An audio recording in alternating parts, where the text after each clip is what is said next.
talk to you right now, if you go check across social media or just try to Google them, you go see say different countries they actively or done in the past train Nigerian military or security agencies on how to combat insecurity for inside Nigeria. And this will not become a lot of wahala to us because at some point people go say, on our military, they won't confuse on which particular people could train them. Going by waiting they happen. Remember, say President Bola Ahmed Tinubu gets current agreement with the United States, where he say about 200 men of Nigeria of the United States military, they on ground for Nigeria to train our security agencies, to train our army precisely on how to battle this terrorism with the battle. That not because of waiting the United States call the persecution or genocide against Christians when they happen for Nigeria, but that's not even all. Because just few days ago, we also learned, say, oh, Nigeria, they get agreement or don't get agreement with Turkey to train our forces. Nigeria seal agreement to train special forces. Others go tell you, say, in fact, about 200 of our special forces go they deployed for this training. And some people say, oh, these people, them already there for grant already. America go down grant, Turkey go down grant. But that's not even all. Because if you check again, you go find that, say, the British Army say, then they make sure, say, that in fact, that they are actively training Nigerian forces to combat terrorism and insurgency, particularly in the Northeast, through ongoing partnership. That one, that's to get to do with Britain. 3 countries so far. In fact, on a phone call where this President Bola Ahmed Tinubu get with Oga Macron for inside US, and this one happened for, I think, sometime around March. Following that phone call between President Bola Ahmed Tinubu and Macron don't promise, say, oh, Nigeria don't as he did now, Nigeria don't secure French military support after Tinubu and Macron call. Say, French go help us on how to tackle this insurgency. They go help us with military equipment, and they go also help us on training our manpower on how to handle them. 4 countries. Israel, they their own 1 corner too. If you look and well, sometime years we don't pass, like 10 years ago or so, Israel been don't say they also don't help train some of our troops too on how to combat terrorism. All of this matter are still terrorism. Now all of us, they teach us on how to combat. How many times we go handle this matter we get to do with combating of terrorism? As I talk to you, terrorism don't they spread, they go for Nigeria. In fact, kidnappers enter inside Lagos into woman house. Kidnapper demand 16 million US dollars. Now what's in the BCD they demand? And different kinds of gun battle they happen. Terrorists don't storm hometown for inside Kwara. The hometown of Kwara State Governor's Chief Press Secretary, Ajakaye, gbab 11 residents them for another coordinated attack. Nigerian Army announced return of Bauchi residents 2 months after terrorists overrun community. But terrorism still go back and forth. In fact, for inside Borno State, over how many years will BC people run from their states for Borno State because of what they happened there? They run, go seek refuge for inside Cameroon. The governor come back then. Say, I'm not gonna come back. I shall give you $500,000 each family. Come back, then come back. Ain't no reach 1 month, then come back. Piam. Now so terrorists attack them, kill most of the men, then kidnap women and children. Kidnap women and children. Now those women and children, when they don't kidnap, now they don't put 2.5 million pounds for their head. Say if government no pay, then go kill them. Waiting they go on with this insurgency. All of this effort don't they get to try curb this menace. The thing still they go on. You know, they like say even ready to stop. If you like say the more we they do the more the matter they go on. How we go fit take solve this matter? Now waiting people they talk with that. Well, I dare here to bring you all of those details and more. And Dr. Katch gets better ogbonge so he won't give on concerning this collabo. Or in fact, this one don't pass collabo self. If they like saying a combined service would they do with the training of our military. That's now after I just give you some headlines of things that will happen for inside Nigeria. So make I just give you a quick headline. Assault on democracy. APC stakeholders frown at Ogun East consensus move. They don't want consensus. 2027, Tinubu meets APC governors ahead of primaries. Troops repel attack, rescue abductees in Sokoto State. That now some of the matter then will be say the shele for inside that country to make a look more will be say the Katsina holds Katsina ADC holds parallel Congress, produces rival chairman. And then Yusuf Buhari declares 2027 House of Representatives bid for Katsina constituency. Tinubu, arguably a smart politician, P2B staunch supporter, Sam Amadi, now they talk this one. Meanwhile, ADC factional chairman elect in Enugu faces ICPC probe. Well, some of this matter nice, some papers and carry today, but maybe look within some other papers still carry and waiting to talk about this evening. Sharply, before we enter into the cocoa of the matter, will be the main gist where we get for you today. We are ready to work with Peter Obi politically to ensure rebirth of new Nigeria. Governor Bala Mohammed, now in the talk this one. APC Tinubu reportedly gathered Twitter influencers in Benin Republic. Nigerians don't raise alarm over coordinated planned propaganda ahead of the 2027 election. So, Twitter influencers in the Benin Republic, now we hear saying that APC gathered them there and at there 90 days. What's the day that they do? We know. Kidnappers don't ask your party. Political affiliation doesn't lower food prices in market. That is, your political affiliation no will lower your food prices for market, which will be calls for unity, focus on governance. And make everybody focus on the government who we get and how we go use give people better government. How many people will hear that one? Tragedy. As vigilantes reportedly beat NYC member to death in Benue over suspected theft. Atiku opposes Bola Tinubu's fresh $516 million loan. I don't tell on these G's before. Well, all of this matter and more are things that happen for Nigeria. And joining us from inside the studio now, Oga Katch. Oga Katch, thank you so much for joining us. Good evening and welcome to the show. It's always a pleasure to have you to gist us the things and what they happen for Nigeria. Make we continue to talk about our motherland and fatherland joined together. Welcome, sir. Thank you very much. It's always a pleasure to be with you and your audience. Thank you, sir. So make we start the conversation, especially because the lives of some women and children for Borno State now feel they're at stake. As Boko Haram come out the other day, give ultimatum, say if they no pay them the amount where they say make them pay them, say they will kill the women and children where they kidnap for Borno State. Remember, say these people will be say being done wrong come off for their time, they don't on exile, they for inside IDP camp for Cameroon. Then come back then to come back, then kidnap them, kill some of them. Some of them, I mean, these women, them. Now, did they demand a whooping 2.5 million pounds? That is about 5 billion naira, now did they demand. And some sources, according to gossip people here, don't carry and say, waiting make they make that demand so that they go fit use and buy weapon where they go fit use attack from afar. That is, they no need to come forward to attack. They fit use and get drones and all that where they fit use attack, conduct attack from anywhere, will be said in day. Dr. Katch, how dangerous is the situation we're in Nigeria if this kind of thing are true? It's always been dangerous, whether now or before now. It's just we never paid it the attention that we're currently paying to it. That's what I can say. We are currently paying deserving attention to the problem of insecurity. It has always been held. It's always been this very bad that we were being warned all these years. We didn't do anything with the intelligence that we got. And that's why we're having this problem now, as if we lack capacity to arrest it. We saw leaders who were very cowardly, very afraid to speak. They didn't want to offend President Buhari or his people, who were all actively promoting the violence. Well, now that the world has come and told us that this violence also is actionable, we're now beginning to stand up to try to see how we can quench a fire that was lighted through our negligence. Now we have seen the price we are paying as a people for docility. Not that we didn't know what was going on. We did. We're too docile.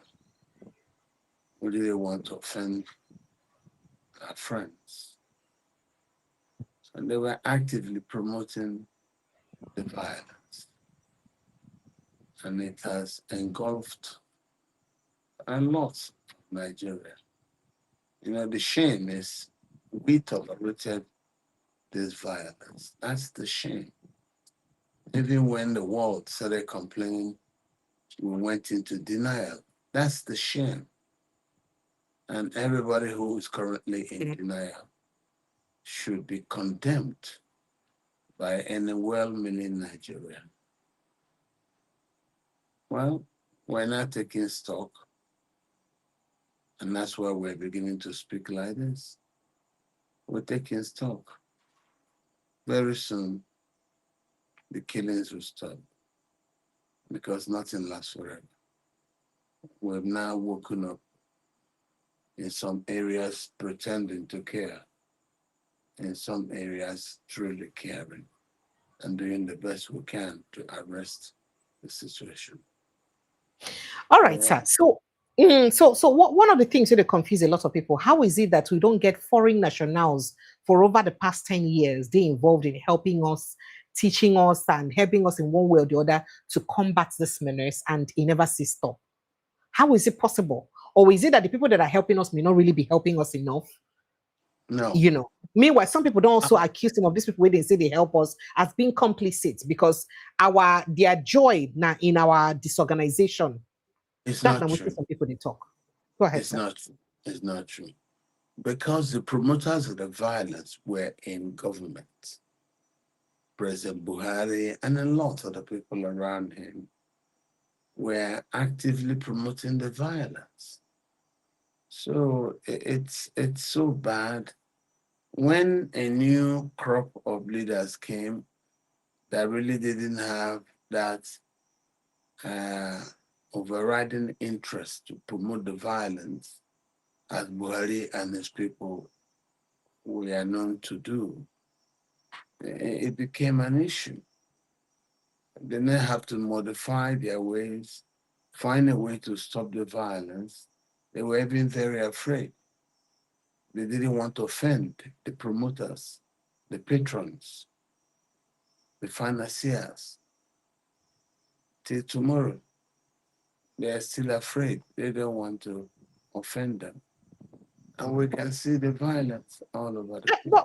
But sir, the Nigerian government, Tinubu government don't name list of people who sponsor terrorism. Finally, the list so it be say Buhari no release. Abi, is that list not listable? It's one thing to release a list. It's another thing to act. Look at the body language of the government. We're still talking about top generals in the army going around saying that terrorists are our brothers. We should learn to forgive them. That would, with such rhetorics, and in the same week, the terrorists killing several people in the northwest and the north central, the northeast also.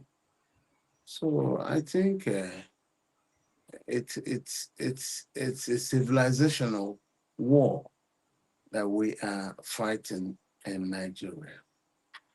There are those who believe that their own civilization can only take place after the active liquidation of the other people. And the government seems weak in protecting those other people who are targeted to achieve this mad thoughts, as I will call it. So you say you look at me say weakness. So people they ask say whether na say government really they weak. I been na say they complicit. Ted Cruz, I don't know whether I see video we make yesterday when he blamed the Nigerian government officials of being complicit in the killing of their own people. So do you That think is government true. has Oh yes, true? I have stated it since the complicity. That's exactly what I'm saying. The Buhari government was completely complicit. And he accused the present government, though, not just Buhari. Not be Buhari the government today. The present government is complicit through negligence. Eh. Negligence is a crime. The Hmm. president cannot deny that he does not get intelligence briefing of happenings across the country. What does he do with the story of indigenous people sacked from their lands and currently living in IDP camps as internally displaced persons. And then foreigners are now living on their village lands. And the government of Tinubu has done nothing. That's why the world thinks Tinubu's government is complicit in those actions that it did not reject through its actions. Only through actions can the Tinubu administration show that it rejects the forceful removal of indigenous villagers from their villages by hordes of jihadists who are known to be Fulani jihadists across the Middle Belt, the Northeast, the North Central, and of course, the Northwest. This is bad. Nigerians are now living in IDP camps, even though we're not officially at war. It's a failure of the government complicit. Negligence is criminal. And through its negligence, the Nigerian government is criminally complicit in the genocide. All right, sir. So, I mean, this whole new trend now of us seeking military support almost everywhere. We had a military arrangement already with Turkey and then, sorry, with US, and of course, something existing with the UK government or British government. And now we don't move to Turkey. A lot of people don't they point hand for Turkey matter. Say, why Turkey of all countries? Especially because there are times that Turkey had been indicted one way or the other of funding these terrorists. Then why should we go to them? People come the link come to waiting Shegumi talk, say why will we go US, go seek for help? Why will not go country like Turkey or Palestine as it were? And truly, the president went to Turkey, and now we don't get military arrangements with Turkey. When you answer that question, I could tell you waiting Mike Arnold talk, but just make a wait me you answer him. Why did we have to go to Turkey? What's the need for that? We are a diverse society. The thoughts today of a lot of the Muslims is that the US is here on behalf of the Christians. Yeah? In This order, is because of Christians then they. yes, in order for the government Oh. to kill and die that perception, the government is also willing to bring in the people suggested by the Muslim leaders and Ummah in Nigeria in regards to solving this security challenge. So if you bring in the ones that the Christians want, they also think you should bring in the people The that ones the that the Muslims. Muslims want. So it is a situation of Yendeba, like That's your exactly governor what in they have Ekiti. done. The balancing, Eh. yes. So the balancing so that the table would not tilt to one side.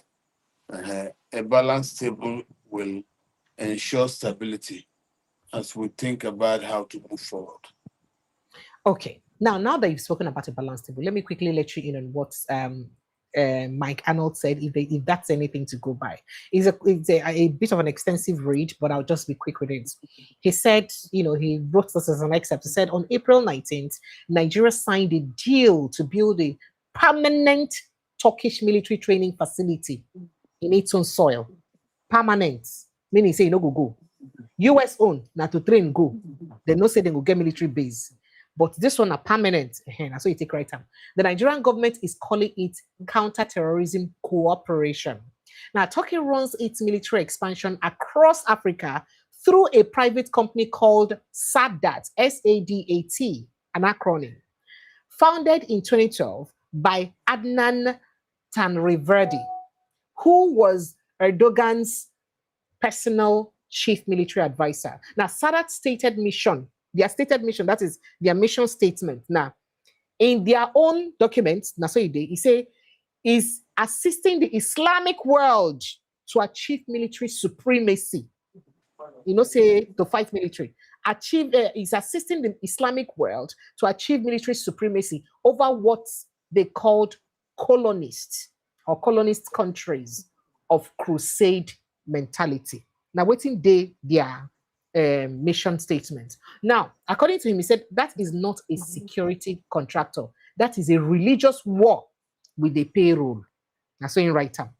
Now, even more shocking is how Sadat, the company itself, or Sadat staff, Sadat staffs its operations. Now, AFP, you know AFP News, the Syrian Observatory for Human Rights, and Foreign Policy magazines have all documented that Sadat recruits its trainers from Syrian jihadist networks.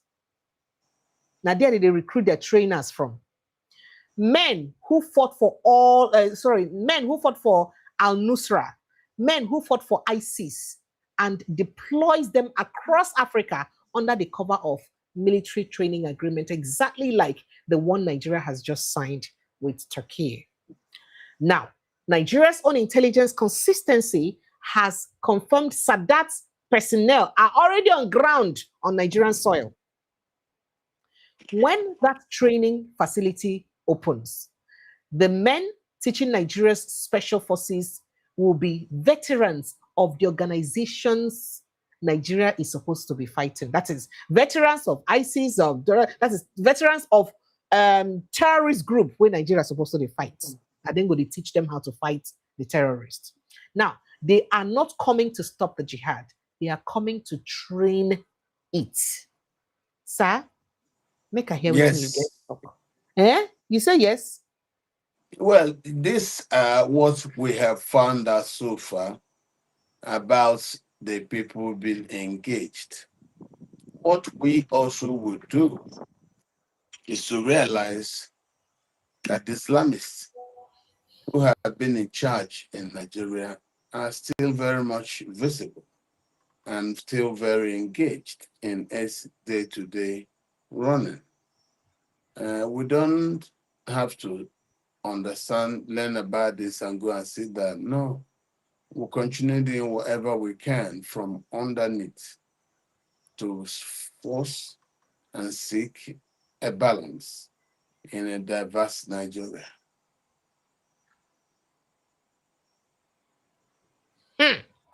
So that is to say that you agree with Mike Arnold that his calculation or his analysis on the intention of the people where they can't train us through talking now to actually train the jihadists and not just to train our military.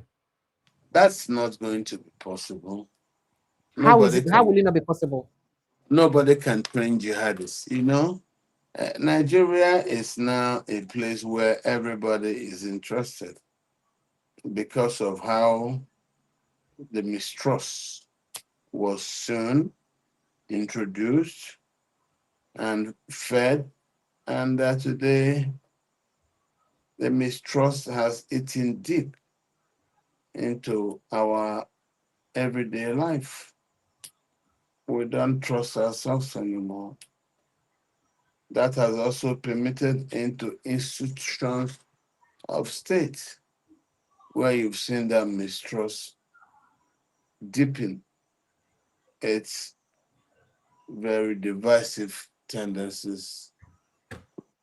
I don't think Nigerians are pretending. No, Nigerians are aware of the enormity of the problems that are before them. I do not think anybody is taking this in blind. No. I So believe what has that awareness done for us anyway? That's what Nigerians will say. We're aware of what's going on, but how has that helped us, and how is that going to help us? Because with the look of things, things are not changing. The attacks are getting worse every day. Things that continue to happen every day. The situation no even day at ease. The other day, the whole what did they call APC person? They accuse they talk for public radio. Talk say Kwara State don't almost they run over a particular local government that Ife Lord do. local government. They're almost they taking over by terrorists. How long will go continue like this? And it is further spreading to other parts of the country. So waiting be the hope. Waiting will go feed do. The other day, people they go to East, GUO motors, when they go to Onitsha, then and kidnap a whole full bus of human beings where they travel. Full bus of human beings. One of them now say the victim, the demand, the terrorist, the demand for 50 million naira for one of the daughters. And it's still happening, it's not stopping. So, sir, what's in Nigerians go feed do? How what we are aware of this now, but what can we do? Because apart from the fact that we're aware of it, Nigerians seem helpless. So, what can we do? You're right. Nigerians seem helpless because of the incompetent government that we have currently. That's why. Not that we are helpless, it's just the incompetence of the current administration. It's what makes it look like we're helpless. We're not helpless. But I think society always have that capacity to self-correct itself. I do not think we have lost it all. No, we have not lost it all. That self-fixing ability a society has will always come in. You can see we're about to get that now. The APC on its own has manufactured turmoil inside it. And you can see that's how nature abhors vacuum. When they thought they could remove opposition, what happened? Internally, inside them, the opposition started. The gap we didn't want started what they called ADC. And that was the APC people imploded. So while Tinubu was getting governors to come and rally around him, the other ones, mostly from the far north, were jumping out of the relationship with him. And that's why he has had to react in very uncivil ways that we not think the democracy is threatened. And let's keep playing at it. Let's keep playing at it. Tinubu itself has started an ungodly strategy to stop everybody from running an election the same way he achieved in Lagos by making sure there were no candidates against him. He's trying to achieve the same thing nationally in the presidential election. So let's keep watching. If you just want to understand Tinubu, study the past in Lagos and you can understand. So I don't think there's anything new. We're only seeing a replay of what we have seen before, which we thought about it, which is not happening. So I don't read anything Okay. surprising. Okay. So while we're addressing this situation, a U.S. official, that's his name, he reposted this video that I'll play now. He said the lives of Nigerians, of course, these jihadist monsters need to totally be destroyed. Stuff like that. Now, what's in the say in post? And the video show a woman when narrate very horrific ordeal where she go through in the hands of this terrorists. Make her play. Make it see. Lisa speaks first.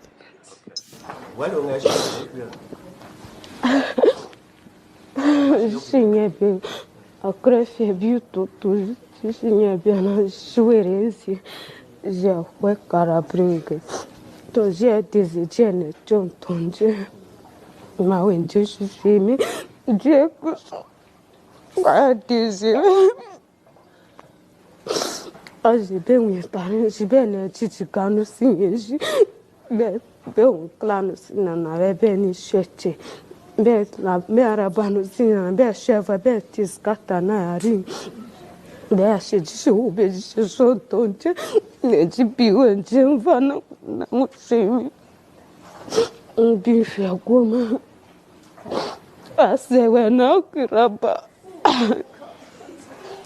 azine kiraba asiantonje jine siontonje ambra kichembete na je yukon Uma hora uma hon kuchishana she deseja she desana ambrara barchine ajene kenyana be agure be winje ajebe fara ne gembe daga chana bere be winje nenji daga vaji ngararichi kanya diwe harimbe ampova arichana we anshirichi to uhona akichene ko chena kwa unyibe ayanyizinyana azu.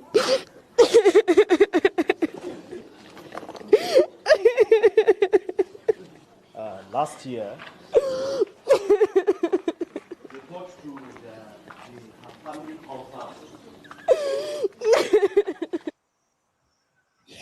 All right. So, Dr. Katch, you hear what she talk. For those who know, if you read amounts very quickly, that when these terrorists them come their house, they knock on the door, and she was breastfeeding her 10-month-old child. So she was trying to wake her husband up. Her husband refused to wake up, and then they tried. They can't begin hit the door. So they managed to come carry cutlass, scatter the door, and they came in. They saw her breastfeeding the baby. They carried the son, which she breastfeed, cut them into two, tear the pikin into two, drop one corner.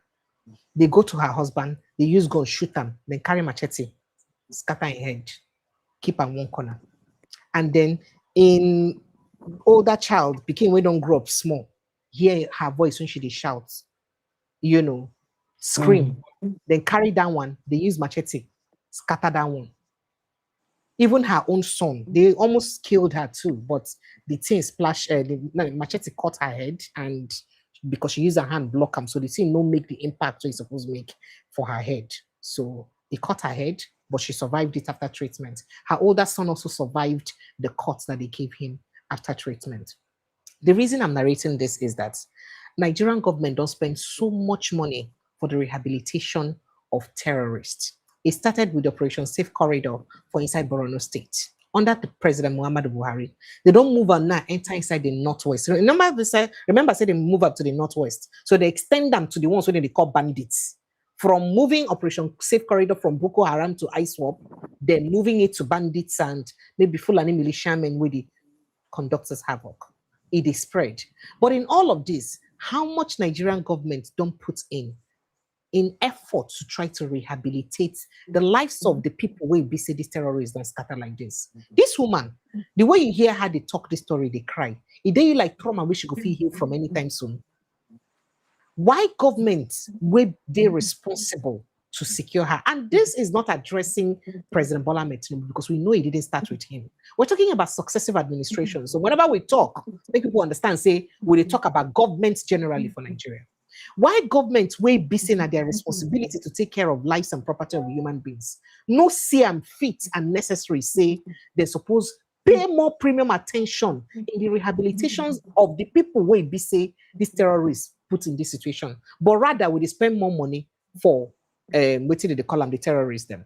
We don't spend a lot, we don't rehabilitate a lot of them, reincorporate them into the society. How many people wait there inside IDP camps where we don't rehabilitate, retrieve their homelands, reintegrate back into the society? What is going on, sir?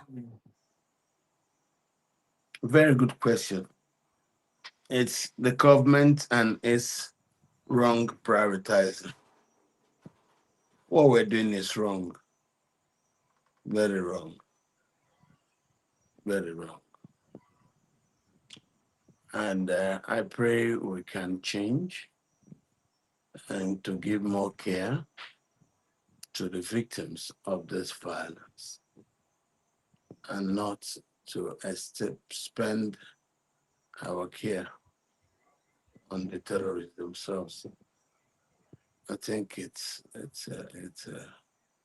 a shame that we're discussing this. And that also tells you a society divided with itself. Those who have sympathy for the terrorists are in power and are able to force policies that protects the terrorists and the interests of the terrorists. That's what we're in. So let's keep fighting this So, not to so work government every. interest they centered more to protect the terrorists or their interest more than protecting them. The government's interest is centered more to pander to the pressure from the special interest groups. And part of this special interest are those who want the government not to see the terrorists the same way majority of Nigerians see them, as the criminals they are. So they put a wedge on government going hard against terrorists. And that's why we're having this conversation about some people who would rather protect the terrorists instead of protecting society. They keep arguing that the terrorists are our brothers. They deserve our understanding. We should negotiate with them. That's kind of nonsense. But what can we do? We've grown into it. We've learned how to plead our case. Why those for the terrorists make their case? We're not worried about it. We are very, very, very learned when it comes to the platform propagations. So let them be propagating their positions and we shall try to do ours. That's the best I can see. This is sad, and then more sad now, a bit of, very funny response and reaction to government. I had a guest yesterday who was telling me how the governments, they rather marry out the young ladies we finally regain freedom from terrorists. It was hard for me to believe, but I'll bet it's true. So I couldn't think how this go happen. Now, this is a young lady. See her here. The her governor, the governor of her state, married her out to a terrorist after she don't regain freedom. This a very sad incident. And her parents complained about it. This time where you see her parents, they complain about her and talk, say, then wish say they know and they go fit do anything about her because the BBC News interviewed them and they had quite a lot to say about it. So should governments be, but in fact, the family sees it as a way of appeasing the government, using this whole issue of marrying the children out to appease the government. Should government be in a position to appease the terrorists? Dr. Katch, sir, I don't know if you can hear me. Dr. Katch, sir. All right, sir. So I was asking that should government or should any government at all try to appease terrorists by marrying off young girls to them? No, that's very wrong. And a terrorist is not a stable human being. So it's actually very wrong to put the life of a young girl in the hands of a terrorist. So whoever is doing that is committing a sin against the state. Where these things occur, it's wrong, and we should find ways to correct them. It's like putting in terrorists into the army. They are sworn to kill those who are not Muslims, and that's why they terrorize the population. So why suddenly forgive him so that he can continue the life that he has sworn to? That wouldn't be safe for society. Okay, sir. So another incident, I don't know whether you're aware of this. There's a young man where I hear say right now they find him. Say that they find him. His crime is that he said something. He's a military officer, by the way, a military official. See the crime that he committed. Let me quickly show you what his crime is. This is his crime. This is the crime we commit. Lieutenant E.S. Boat, who has been battling terrorists for a long time, stated that Islam are responsible for breeding terrorism in Nigeria. The statement or this statement is the only offense attributed to him, for which some northerners are reportedly seeking for his head to behead him. And not some, they are quite, if you go to Facebook, you see quite a lot of extensive statements requesting that he should be killed or he should be caught dead or alive because of this statement where you make. I mean, one of them I think because this is now one of the statements. Following massive public outcry, justice crossing retired LSC boat with service number. Da, da, da, da, da. They even gave us a service number. And the person even tagged no Rebado, tagged defense headquarters, tagged army, and all of those. And this now somebody will be said on the front line. They fight this battle for a long time. So how can we stop this kind of mindset? What it be say Nigeria they use to where they breed and they encourage this kind of mindset. Instead of us to seek justice in another way, would they seek them through killing ourselves? Jungle justice. Well, that's Nigeria for you. That's Nigeria for you. That's how bad it would become. What can I say? That's how bad Nigeria has become. Jungle justice didn't start today. Jungle justice wouldn't stop. So for me, I would tell you the system is dirty. Our problem is a system problem. If the system doesn't get changed, whoever you inject into the system will simply be led by the system to repeat the mistakes that those who came before him or her made. So we need to look at undoing the system, change it, overhaul the system if we seek something better. All right. So, sir, the question I say is Nigeria redeemable? What can P2B do differently, really, if it comes into power? With the way things don't go day now, what can P2B do differently if he manages to win? Nigeria is redeemable, of course. How? How can this stop? Once the leader leads by example, that's all. Will the example stop? There's no rocket science to it. Well, you said there's an intention behind this now, Islamization. With this intention for those who have it. But if you put a leader without those intentions, those nonsense gets crushed. Simply put leaders who have the Nigeria at heart and not all those religious or ethnic intentions. But P2B is surrendered by people who have once been indicted by those religious. You see that the minute the person gets into office, it is the mindset of the president, as we are now, Tinubunomics, Tinubu mania, Tinubu ways. That's what it is. The president is the person that the country mimics his ways. He is the person that the civil service will mimic his examples. He is the person in government, at the head of government, that the aides will learn and copy from his ways. That's why if the president leads by example, his aides will follow suit and society will be better for it. So you think that Nigeria, as it is constituted right now, with all the drama going on, it's redeemable? Will that stop the agenda from agendering? And these communities where they don't already take over. It is redeemable. It is redeemable. Look, we understand what has happened. The reason you see some Fulanis always say, no, don't change the constitution, don't reset it, don't do it, is because they use the military to do a lot of fraudulent decrees that just cannot sustain. And because they are unsustainable, they have to go for the country to design, more accommodating protocols to actually live together as a diverse society. That's all. There's nothing new in it.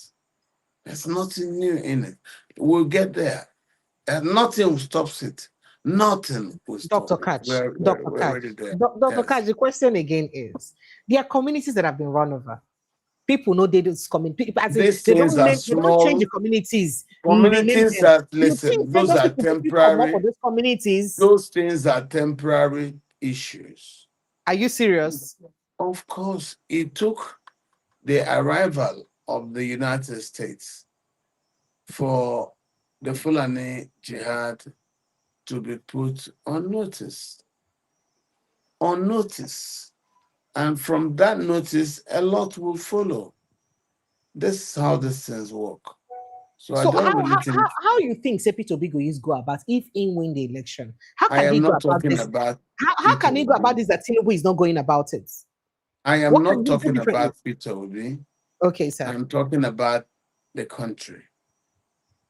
Tinubu does not provide leadership.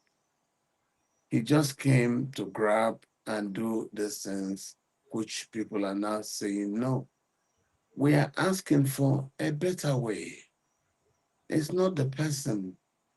I told you earlier that the system is wrong. Whoever you bring into this system without changing the system will just give you garbage in, garbage out.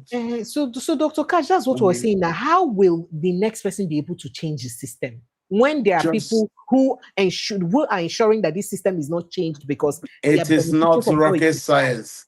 Okay, sir. Leaders lead by example. Very simple. You're arguing because you have not seen how leaders perform in countries where they lead. Look at the guy from Taiwan, Lee Kuan Yew. That's leadership.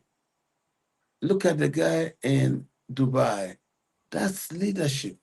It happens everywhere. But first, you can have to rejig the system. And we understand that things. These things are not impossible. Look at, despite the odds, Dangote built a refinery. Things change. Things do. Things change, my dear. Things All right, change. Nigerians, phone lines are open. I know you have a lot of questions to ask Dr. Katch. 0817-029-4077.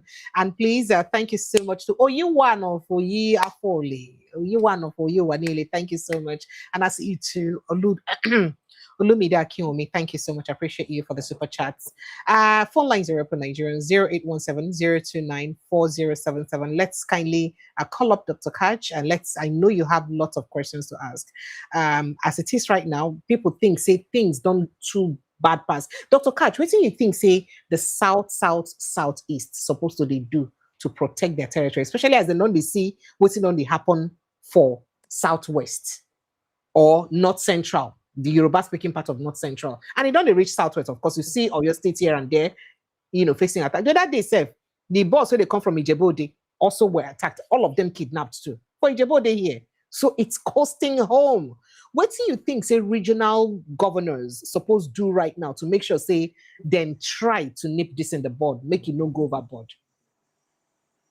As I'm talking to you now, a lot of states in the country have issued, procured automatic weapons to local vigilantes across the country. I am telling you of what I saw myself. Yes. But Is, say police talk say we're not supposed to get firearms, so forget police. Things have changed. Yes. The new Inspector General of Police was appointed specifically with a mandate of go and work for state police. The government is now giving automatic weaponry to vigilantes. It is now official across the country. That's all you need to get the local people to also assume some responsibility for their own security. It has started happening across the country. The local vigilante units, 15 per autonomous community, has gone into effect. I have seen places where the governors have equipped these people with the Kalashnikov 47 automatic weapon. I've also seen, yes, I've also seen Tavo automatic, semi-automatic weapon. that can hold 5, magazine of 5. So that's good. If the automation stops at 5 bullets, that's better. Tomorrow we could have an automation that could go to up to 20 bullets or 40 bullets. So what we have now is very good. I commend the governors and ask them to do more to strengthen the vigilantes so that the local people, the indigenous people, will be able to protect themselves and look after themselves. All right, sir. Thank you. Thank you. So let's quickly take this call. Hello, good evening and welcome. Good evening. Yeah, there's a lot of noise in your background though, but just go ahead. What's your name? Where are you calling from? From Europe. You're welcome. Calling from Europe. Go ahead, please, very quickly. Just to add to what you and Dr. Katch has been discussing, I've been following from the beginning of the program. All these countries coming to train Nigerian soldiers. I will just come to a conclusion they are coming to train the terrorists as well. Because 80%, I'm sorry to say this, of most of Nigerian soldiers are already terrorist sympathizers. Did you see the video of the little terrorists they caught that is confessing? That is a soldier sends them, yes. Is it not one of the militaries that these countries are coming to train? So it's just like point water on his toe. All these people coming to train. The Nigerian government know that they are still training because the real sponsors of this terrorism, whether we like it or not, is the present government and the past. From Buhari time till this very present government are the sponsors of terrorists. If you were doing good luck and Obasanjo and Yaradua, all those extremists were really tackled and dealt with before they now resulted into bomb attacks. Because the easiest way, if the government is serious, the only way the terrorists can have an impact in the society is by suicide bombing. Not the way they are openly invading military barracks, invading communities. They could do all those things today successfully because they have insiders and sponsors. All right. Thank you. Thank you. Thank you so much. And the other one, go ahead. Hello? Go ahead very quickly so that others can join. There is a good solution to this problem. The solution is good governance. If we have somebody like P2B that is willing to stake his head to get this thing solved. All right. Thank you. It's not the willingness. Thank you. That's all. Thank you so much. I appreciate you. All right. Okay. Good evening and welcome to Nigeria. Welcome. To Nigeria, welcome. I see you here. Good evening. Good evening. Thank you for having me. Welcome. Go ahead. I'd like to, have you share your thoughts. As you can see, some of the rough people we have in the chat, they've already started grabbing go at me. Greetings, madam. I don't know about rough, but just go ahead. Yeah, go ahead, and greetings to the guest. See, what I've heard today, I don't know a lot about the guest, so I'm going to give him the benefit of the doubt. There's a lot of misinformation that is going on. What's the misinformation? Saying that the Nigerian government, the entities within Nigerian military doing these things, supporting terrorists. If you look at all nations, they have people that sabotage the nation from within the government, including Israel, including U.S., including Iran, Turkey included. This is why you see that they're able to assassinate leaders in Iran, because people are betraying them. This is what nations do. Your job as a nation is to deal with those people. They don't think about it because forget that there are military people. What are the people saying that they're not thinking about? Take it easy. Oga, calm down. You're firing from different cylinders. I'm a miss. I don't know what you're talking about. So what are people saying? What's the bone of contention here? What are you saying? To say that the Nigerian government is the one funding the terrorists. That is that the Nigerian government. Who said so? Who said so? That's what they say. Now the Nigerian government is the one supporting terrorists. That's what he said. He actually said that. That the Nigerian government is the one funding the terrorists. That the Nigerian government, the person that just called just now stated the same thing again. Okay, then so the go Nigerian ahead. Government are the ones doing it. So he'll respond to you. Go ahead. So, and when they, like another example, they will say, oh, they are coming for the Christians. Niger Republic, Mali, They are all Muslim nations. They are all having the same terrorist problems. And then they will go on and say, oh, is the Nigerian government, so our military is capable of dealing with the problem that how many number of deaths have happened in Niger, Burkina Faso, and Mali like it happens in Nigeria? What's the amount of death of human beings that happen in these countries like it happens in Nigeria? Please give me statistics, I beg you. One, I don't know the exact statistics. No, you have to know statistics. Okay, you cannot quote them without knowing statistics. As you're quoting, you have to quote. You want me to lie to you? You should know now because you're sounding like you should know. You know, because, no, I'm telling you, if you want me to get the information, I can get it to you for you right now. So give me statistics. Because I know that they are soldiers, they are government officials. There was a time they were even under attack, massive one that they launched a massive attack. We know that. They are accusing the French. Okay, yes, so this is not a secret. We all know that fact. So if this is happening in other countries that are mostly Muslim, 97% Muslim. So what does that tell you? It tells you that there's a Muslim Islamic agenda that is going on that want to either destabilize our nations and take over territory at the same time. You say it's Islamic. Wait, calm down now, brother. You say it's Islamic agenda. Yes, there's an Islamic agenda about this. Against Islamic nations. You mentioned that these 3 states are Islamic states, and you're still saying that it's an Islamic agenda that will also affect their own Islamic states. Yes. Because Niger, Burkina Faso, Mali, you said so, that they are Islamic states, and this is an Islamic agenda. Okay, so go ahead. I want to be sure I understand. The way it works is that first they will Islamize you, then they will Arabize you. They get the opportunity. As we stand right now. So you agree that there is you join the people who are saying that there is an agenda to Islamize, part of this continent, Africa. Of course. You have to see that as a fact. It's a fact of life. We cannot pretend that is not happening. But it's not all of them. It's not all of them that are doing it. So we have to deal with the issue as it comes. Because if you look at Sudan right now, there are Black African Muslims that are being targeted in Sudan because they are not Arabs. If these Fulanis in Nigeria and these Islamists, they were in Sudan right now, they will be targeted too because they are not Arabs. Even if they are Muslims, even if they are radical Muslim, they will also be targeted. This is the problem our people don't understand. We say stuff, we don't necessarily even see the facts that are going on the ground. So one, the Nigerian government is not the one specifically funding these people. There are people in the Nigerian government that support terrorist action. Where I think the Nigerian government is complicit is their inaction. They chose not to defend our people.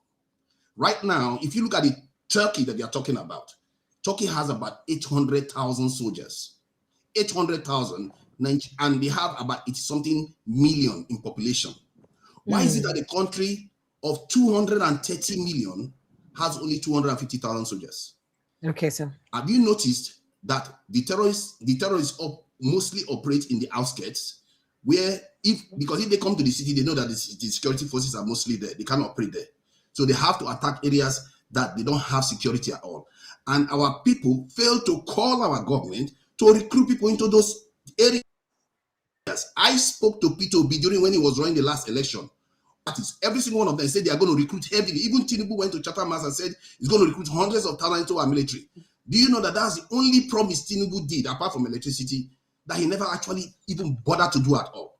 Something is wrong with the way they don't defend us. Do you know that we as a Black people, we are one of the least defended people on the face of the earth?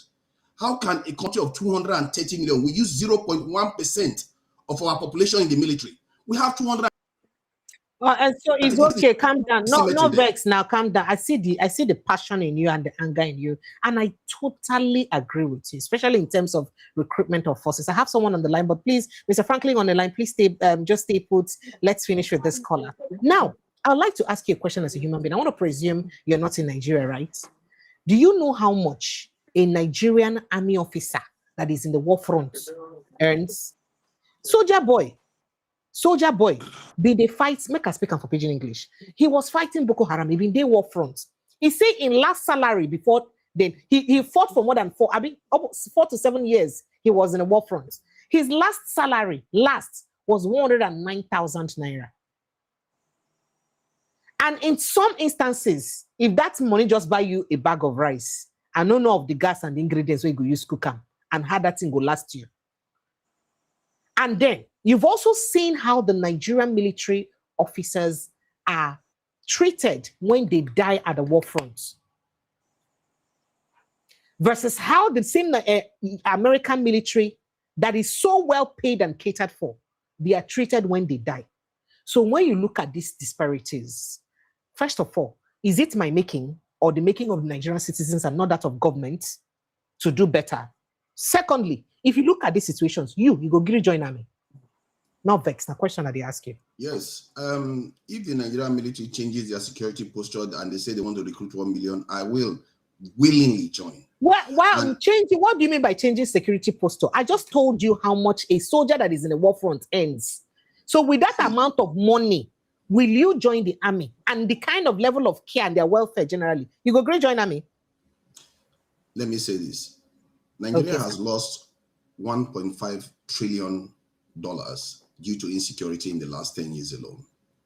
Every year, we are losing almost in excess of $50 billion because the country is not safe and we lack productivity. So if somebody tells me they want to do something about that, why shouldn't I do something about it? Do you think I enjoy seeing our women getting displaced? People leaving their ancestral homes, living in IDP camps? No. Any sensible human being will not do that. Mr. Niger, you have not answered my question. You said that people should not blame government as though government were the ones funding these people. And I am telling you now some practical things government have done that people are complaining about, which is prioritizing the welfare of politicians way above that of the people securing them. You haven't answered me. I did ask you that question, and I need you to answer because you know the take-home of an American soldier. You know the take-home of a British soldier. You know the take-home of a French soldier. You should know how much and how well they're taken care of. Not just about their take-home, how their families and their personal welfare are prioritized. And that is almost zero in Nigeria or in the Nigerian context. And I'm asking you, would you join the army? You say we should recruit more people, and I agree with you totally. Now, of course, we have to recruit. We're poorly secured in Nigeria. We know that. But when the security, what do they call it? It's not appealing. In fact, it's like a death trap to people. Would you go and join? That's the question I'm asking you. I answered you now. I said, as it stands right now, I don't see any reason why. Because if you ask me to go and fight a fight that is not going to win, you are not going to win this fight. That insecurity we have in Nigeria will never end. As it stands right now, it will never end. Now, then let's go back to the question. Whose responsibility is it to do better? The Nigerian government and the Nigerian people. Okay. Nigerian people. So the Nigerian people go give the Nigerian government money to use pay army so that they were funded. Did you also hear, I'm coming. Did you hear of a report? Make I try get the headline. A report that Nigeria, I did try get the headline. I didn't save that headline. I'm sorry. That out of the entire money that we budgeted in the 2024-2025 budget, I can't remember which one now, for the capital components of security for Nigeria, only 7% was disbursed. That is to say that Nigerian government prioritized to take care of presidential jets, presidential fleets, rather than to buy fuel for an NAF, that is soldiers will go fight for us. I don't know if you understand me. Do you understand that? I didn't write the report. People will write on a daily trust, not me. And the Nigerian government has not, said anything about it. So we want to assume it's true. So a situation where it be say, it's not like there is no fund though. There are funds allocated to it in budgets, but it's not even disbursed. Maybe because it's not important enough to be disbursed. Do you understand? But we can disburse monies meant for politicians and their welfare, but we're not disbursing that. And I ask you again, why are you shifting the blame on Nigerians? You say Nigerian government and Nigerians. Which role will Nigerians get to play there? Where not be primarily the function and the role of government? Please. Okay, I agree with you. If you depend on how you look at it, if you say who is this is not depending. There has to be context. It's not about a context of glass half full and glass empty. No. I'm not saying from that point of view. You have to be specific. Depending on how I look at it. Let's call a spade. And call it what I will try to read the direction you want me to go, so I'll try to answer. I am not telling you. I'm not directing you to go to anywhere. I'm not giving the answer you may want, but I'm coming from your point of view. No, but because you're blaming the Nigerian citizens for something that is clearly. No, I'm not blaming them. I'm trying to say what they need to be demanding from their leaders. So you think they're not demanding enough? How should they be They are demanding but the leaders are being very tricky. They are lying to them all the time, including Peter Obi, by the way, that lied to my face. Because if Peter Obi knew that the Nigerian government needed more security forces when he was running for president, why did he not continue demanding that they recruit more? Because if he was doing that every single time there's an attack, the Nigerian government would be in trouble. But did Peter Obi do that? So now Peter Obi is also at fault for not being the president. And no, I'm coming. He's not the just president. like I am doing. Okay, you can blame him. He's not my father. So don't think I'm here to support him. No, I'm not. Please, no. I'm not. So no, let's face the fact. The president agreed that he will recruit 10,000, 8,000 youths. I remember that in his campaign promise, right? Yeah. Peter Obi agreed too. You're blaming Peter Obi now that he's not doing what? He's not pressing on Tinubu to make sure he does the recruitment. Yes. So, okay. So you go still blame Peter Obi, make he carry breast milk, give Tinubu, make he suck.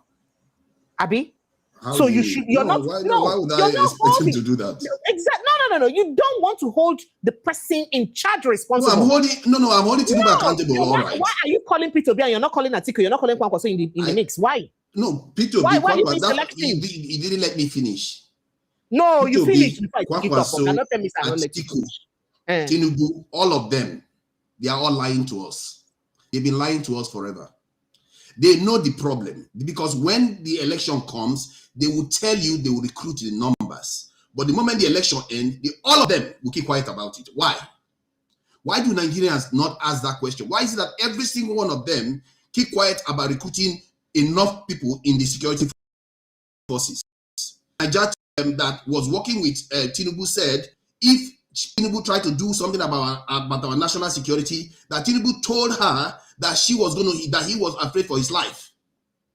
Why is it that we do these things and we don't ask our politicians? Why is it that you come to an election, you say you are going to recruit hundreds of thousands, but when you get into office, you don't do anything at all? And yet these people borrow billions upon billions of dollars every single year. What I tell our people is that you have to know that your leaders are lying to you. Many of them run overseas, even at Chatham House, they go there to declare their policies for Nigeria. For you. They're not governing for you, they're governing for their foreign masters. And this is why I'm trying to tell our Nigerian people that you have to demand this. Okay, so calm down now. So if they're not governing for us, they're governing for their foreign masters, both Kwankwaso, Peter Obi. So who will govern for us? So you come back and come and contest and govern for us. We have to govern for ourselves. So how will we go about governing for ourselves? Force your leaders to do specific things. Like what? I was in Nigeria. So like what now? Like what should we do? Like I said, you prescribe that they actually recruit more to protect the outskirts of Nigeria. But we have just condemned that recruit. No, don't be beating about the bush. Please, let's not waste time. How can you still be talking about recruiting when you know that the people who are supposed to make the recruitment possible are not doing it? We just trash that now. No, because you are not demanding them. You are not demanding it. You see, that's the thing. Nigerians are not demanding recruitment. Just hold on. How you want them to take demand them? How you want to ask for it? Simple. Just like a child asking for it. Simple. Have they not been asking for it? What do you want them to do? To go naked? To go naked in public? Madam. To go naked in public? No, not call me madam. Oga, let's talk. You're not madam. Okay. What do I call you now?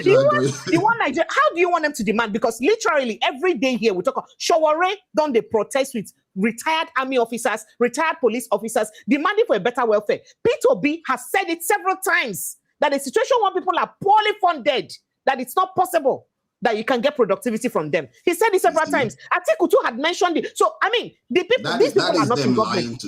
That is them lying to you. See, Showore, everybody, they lie to us. See, I don't know about Showore. Showore, I think he means well, but sometimes people mean well, they don't follow data, they don't follow information. So your problem is that all politicians are lying to us. That's what you think.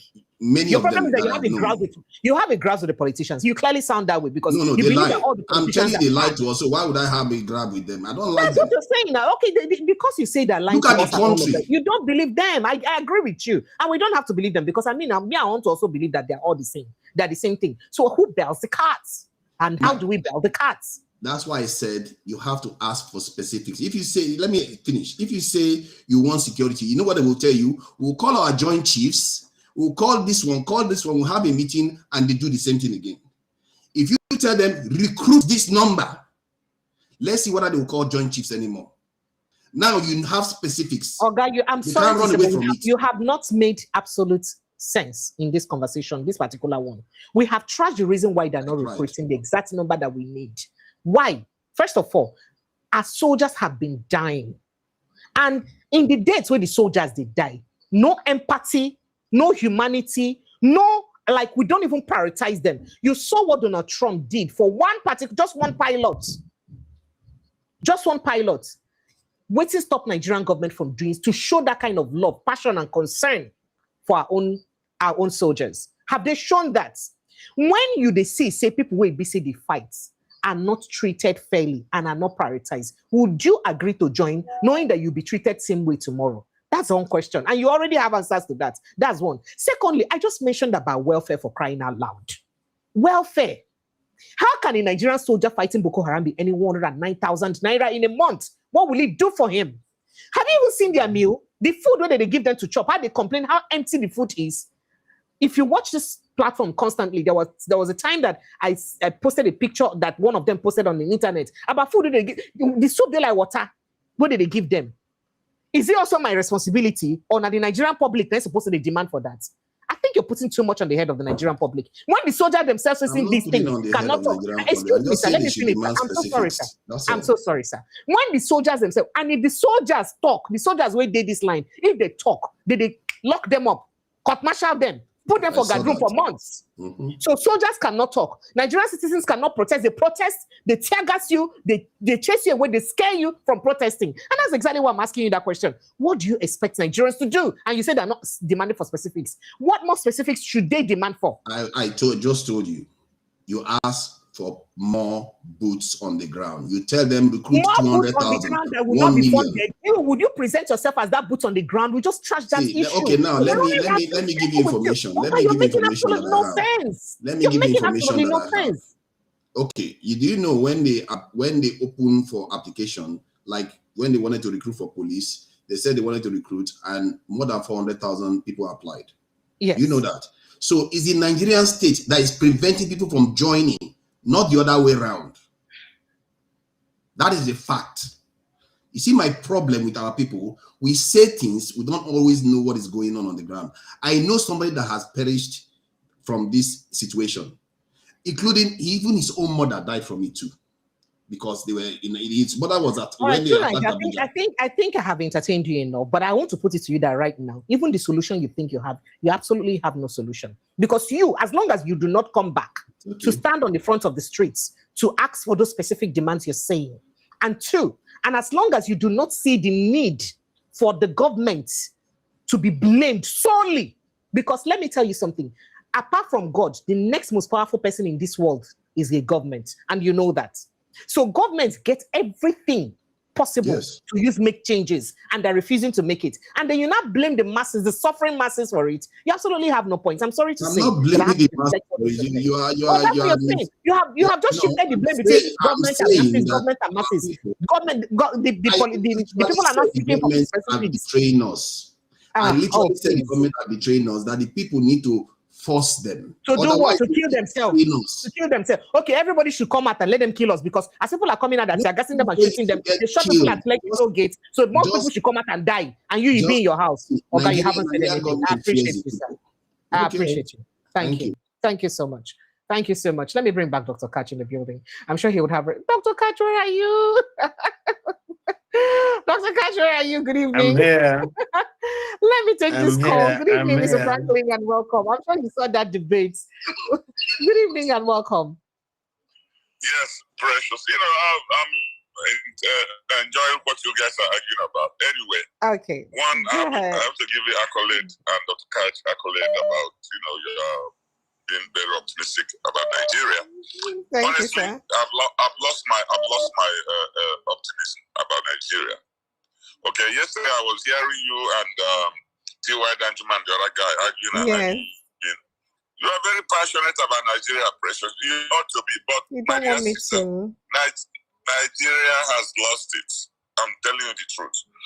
Look at, my take about this Turkey coming in to train Nigerian troops.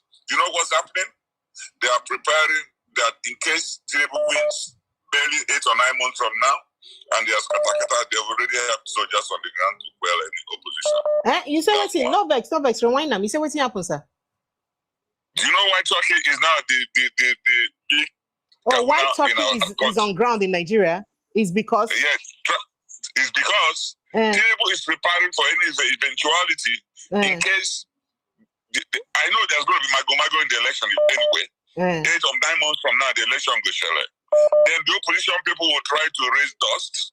Of course, there will be massacre of the holy innocents. Oh, so Turkey is here in case election goes south and people protest so that they go protect President Tinubu. How we see they talk? Of course. What do you think is going on? That's the Islamization thing, part 2. Then the question I have for Katch. Okay. There was a lady that used to call you from London that used to castigate P2B for being so quiet, not doing any propaganda, not buying, That lady is right. If P2B from day one, after he lost the election, decided, okay, I'm raising my own party, or I'm going to go all in with Labour, or make OB party, name you something, I don't care, Nigerian people's whatever. People will contribute, knowing that now he's spearheading his own party. By now, INEC or no INEC, nobody's going to give him bull crap about you jump from this party to this party. We'll see what the Supreme Court is going to do now.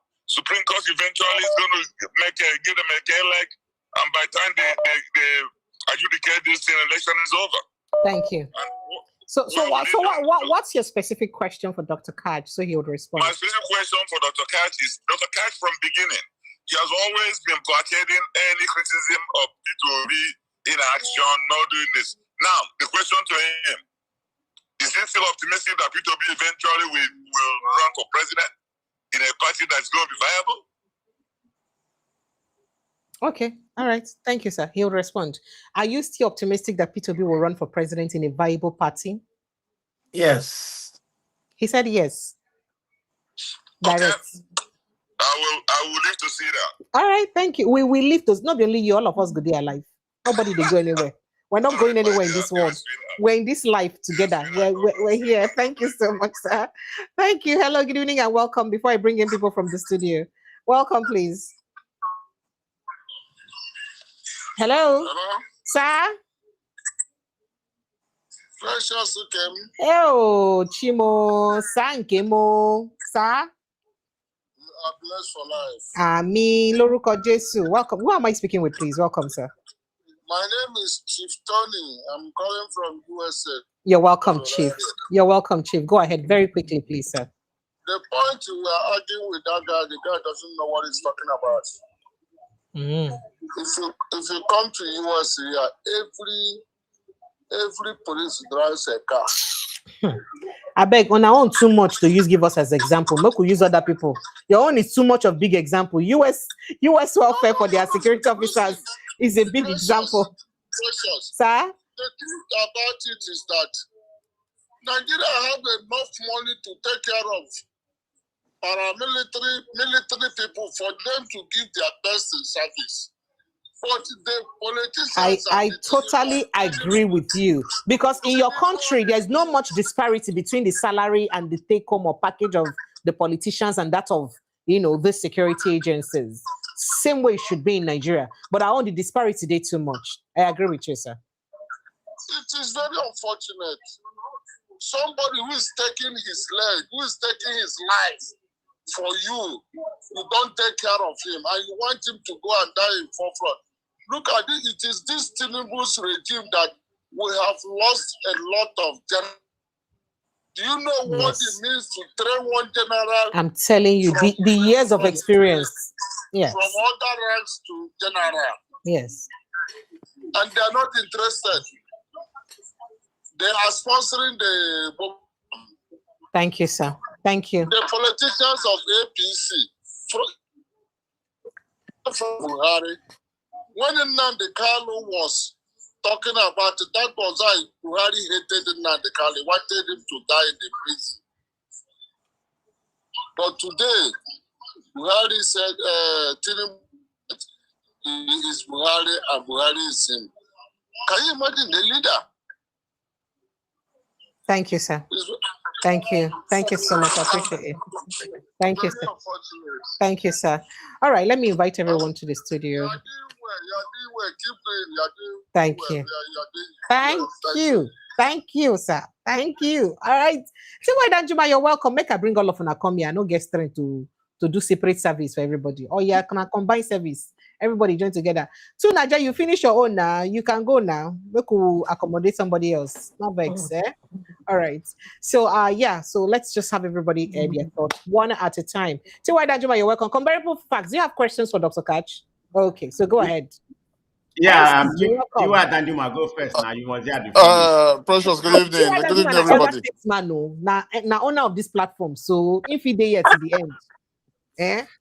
Good evening, everybody. Mr. Good Mob, evening. go ahead. Good evening. Mob, Good go evening. ahead. Go ahead. Yeah, greeting everybody. Precious, why are Sir? you arguing with Naja or otherwise known as Father? He's our security expert. That the guy like to talk. I mean, we never shut up. So we know Father very well. All he's care about is about security. You think that security will stop everything. You need to hire 1 million soldiers, or 2 million. No, but That's he's what Nigeria. right. So, okay, he's very correct. I mean, you want to He has a compare. point. But what He I'm has a saying, point. he's But the very problem is emphatic that about when it see comes the to military recruitment what stuff. they do recently now. People no agree join. You cannot force people to join now. Why would they join? What are the pegs? How will you see the disparity between the take home, the package, both welfare package and everything package of politicians to that of soldiers? See, it's like distance between heaven and earth. If now you go agree join. That's why everybody has to become a Do you know that politics is the most lucrative industry in Nigeria today? The most lucrative. I wish I can say a lot of things, but I'm failing to say. Do you know that even this kind of job we're doing now, like assuming I want to turn what I'm doing now into a proper media house, like I want to run it like a proper television station, I can't even get funding to do it because the banks will not fund me as a media person.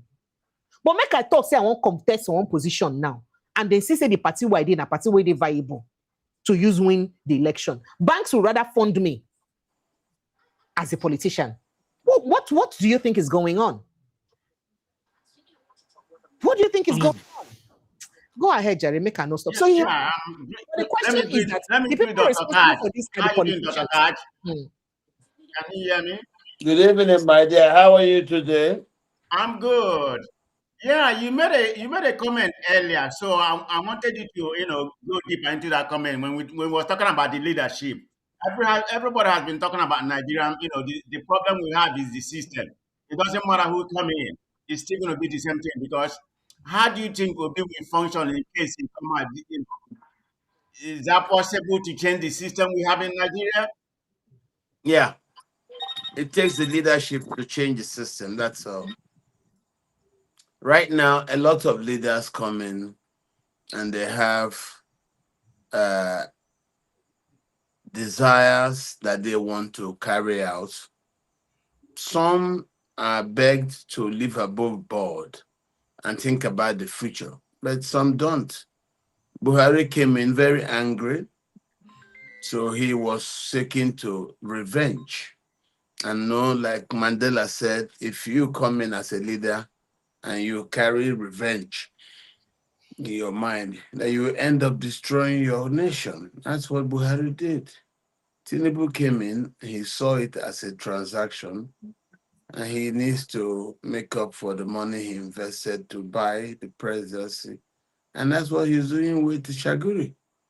So the good thing about Tinubu is you said that's what he's doing with Chaguri. Yes, he thought it was. Are you insinuating that the Shaguris also helped to fund his election, and that's why he's paying them back with random contracts without bidding? The Shaguris were known to have given Tinubu the largest ever open donation in Nigeria's political history. We had not seen such money before, and that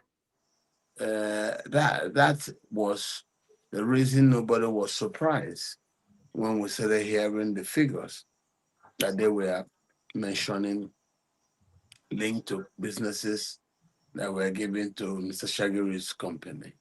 Don't forget, Tinubu met Mr. Shaguri in court before Tinubu became governor of Lagos State.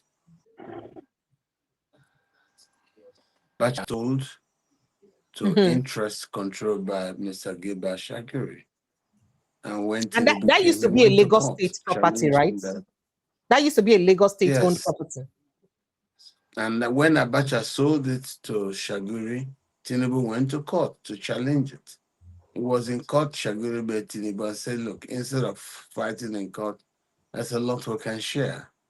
Tinubu came to listen to him, and the next, Shagiri told him how the relationship can become beneficial to both instead of languishing and wasting time in court. Tinubu listened, and the rest is history, you know. Shagiri is a Maronite Christian who came to Nigeria at the time when Israel occupied East Lebanon in 1974. And that's how it is. And today he is one of the well-known figures in corporate Nigeria. And it's not that he's not a priest, he's not a pastor. He's a bad boy with his own record of badness. So just like every Nigerian, that makes it successful. So Gilbert is also not a gentleman in the words of it. And I can say, yes, he has done a lot for himself. He has succeeded. And today he is serving together with Tinubu as is the other president. Gilbert is the other president. Tinubu is the main president. He said Gilbert is the other president. Tinubu is the main president. Exactly. Sir, no, sir, the presidency will not like this thing you said like this. So you know we are in front of it going mad. Is 100% correct. That's what we have in the country. Is You've 100% never correct. seen, nobody has ever been treated this way before. You know, Gilbert is GCON. You know that?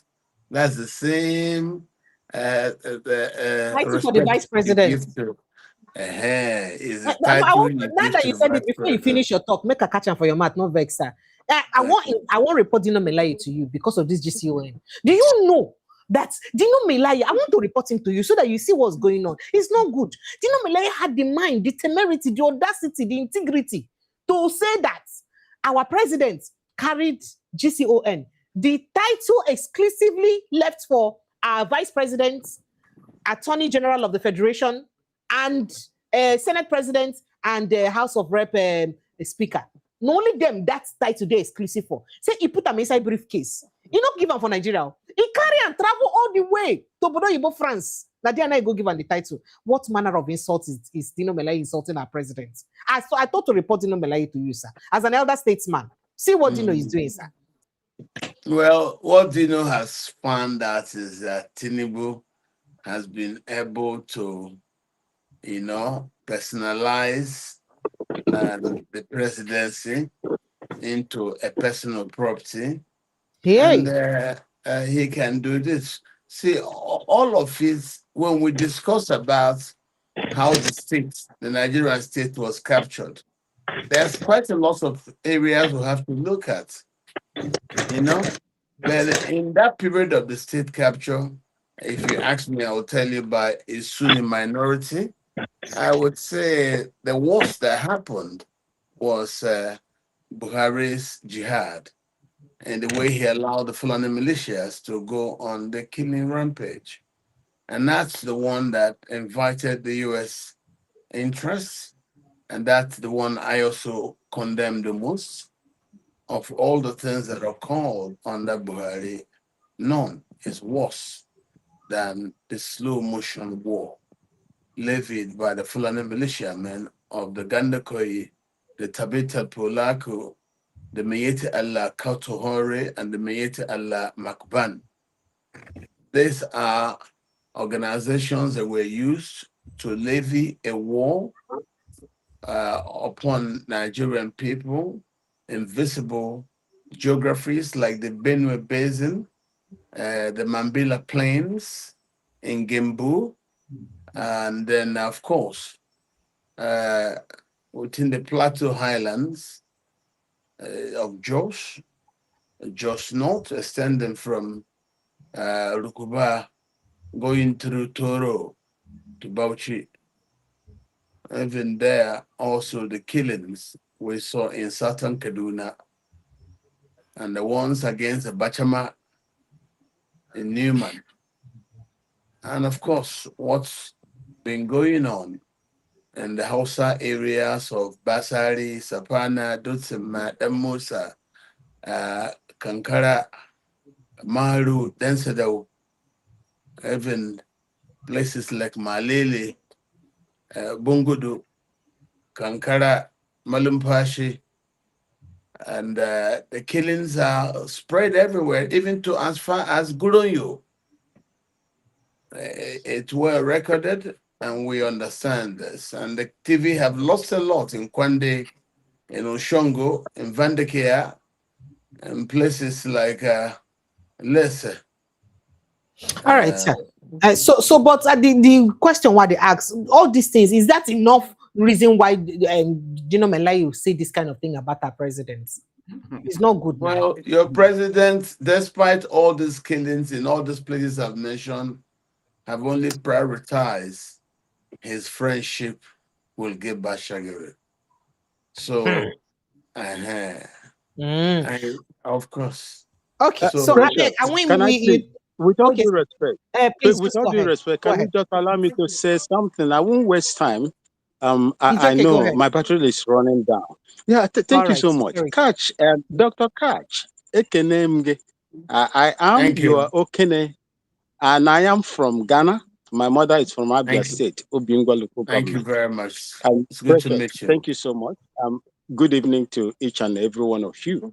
You see, this problem that is going on in Nigeria, affects me so much because in the 90s, I was enlisted into the Nigerian Army, and I know what he did, irrespective of how bad the Nigerian Army was as at that time.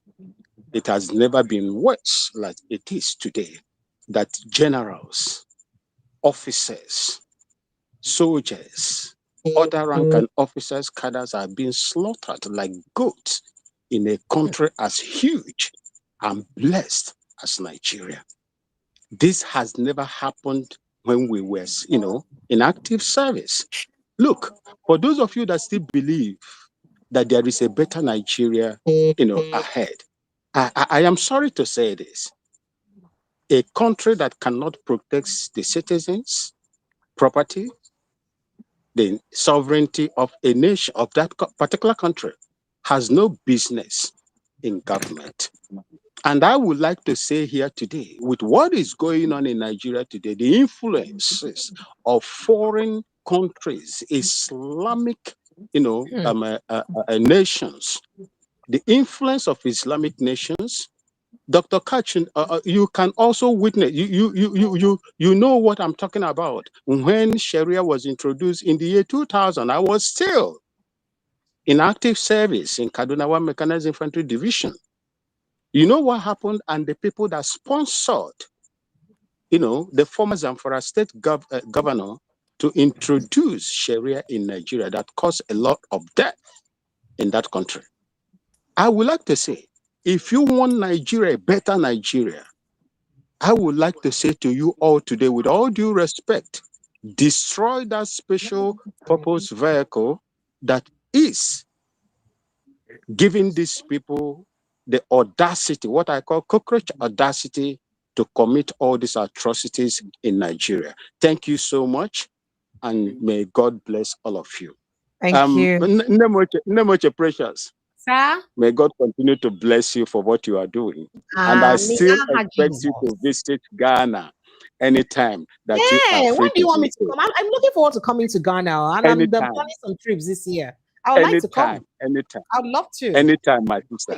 Anytime. I'll make directions if I come, and I would love to see you. So do me a message. I can hop into Ghana anytime. It's not a problem.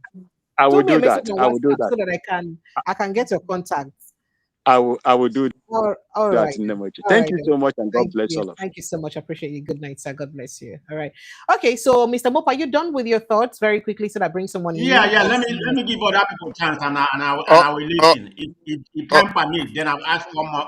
I'll ask more questions. But If you don't want to talk again, I for come out you for house, so people are willing to come into the house. So if you want to finish with your question, I would have loved it to. Eh? All right. So go ahead.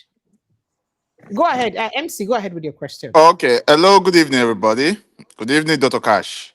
Thank you for Good your evening. analysis. Yeah, thank you for your analysis. So, President, just a quick one. Are you aware that there was an exchange, like a massacre, at about 12:30 today, Go ahead. 12:30 this morning? Were you aware of it?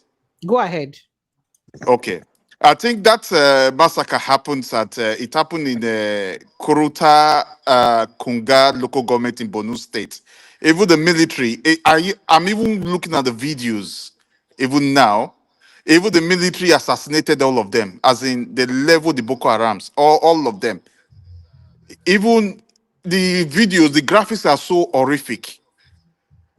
The way, because you could see when you see the graphics, as in the way they pile all the bodies on ground. These guys are just young boys, that has their whole Not be life young ahead of boys. them. Now small boys, so teenagers. Most of them are teenagers. I'm even surprised you didn't talk about it. Oh, I'm even surprised you didn't talk about it at all. Eh? Okay, just a quick one, Dr. Cash. Yeah, please. I just want to put my question. Let's see what you think. If you can elaborate on this. I think you just watched the election that was concluded in Hungary, right?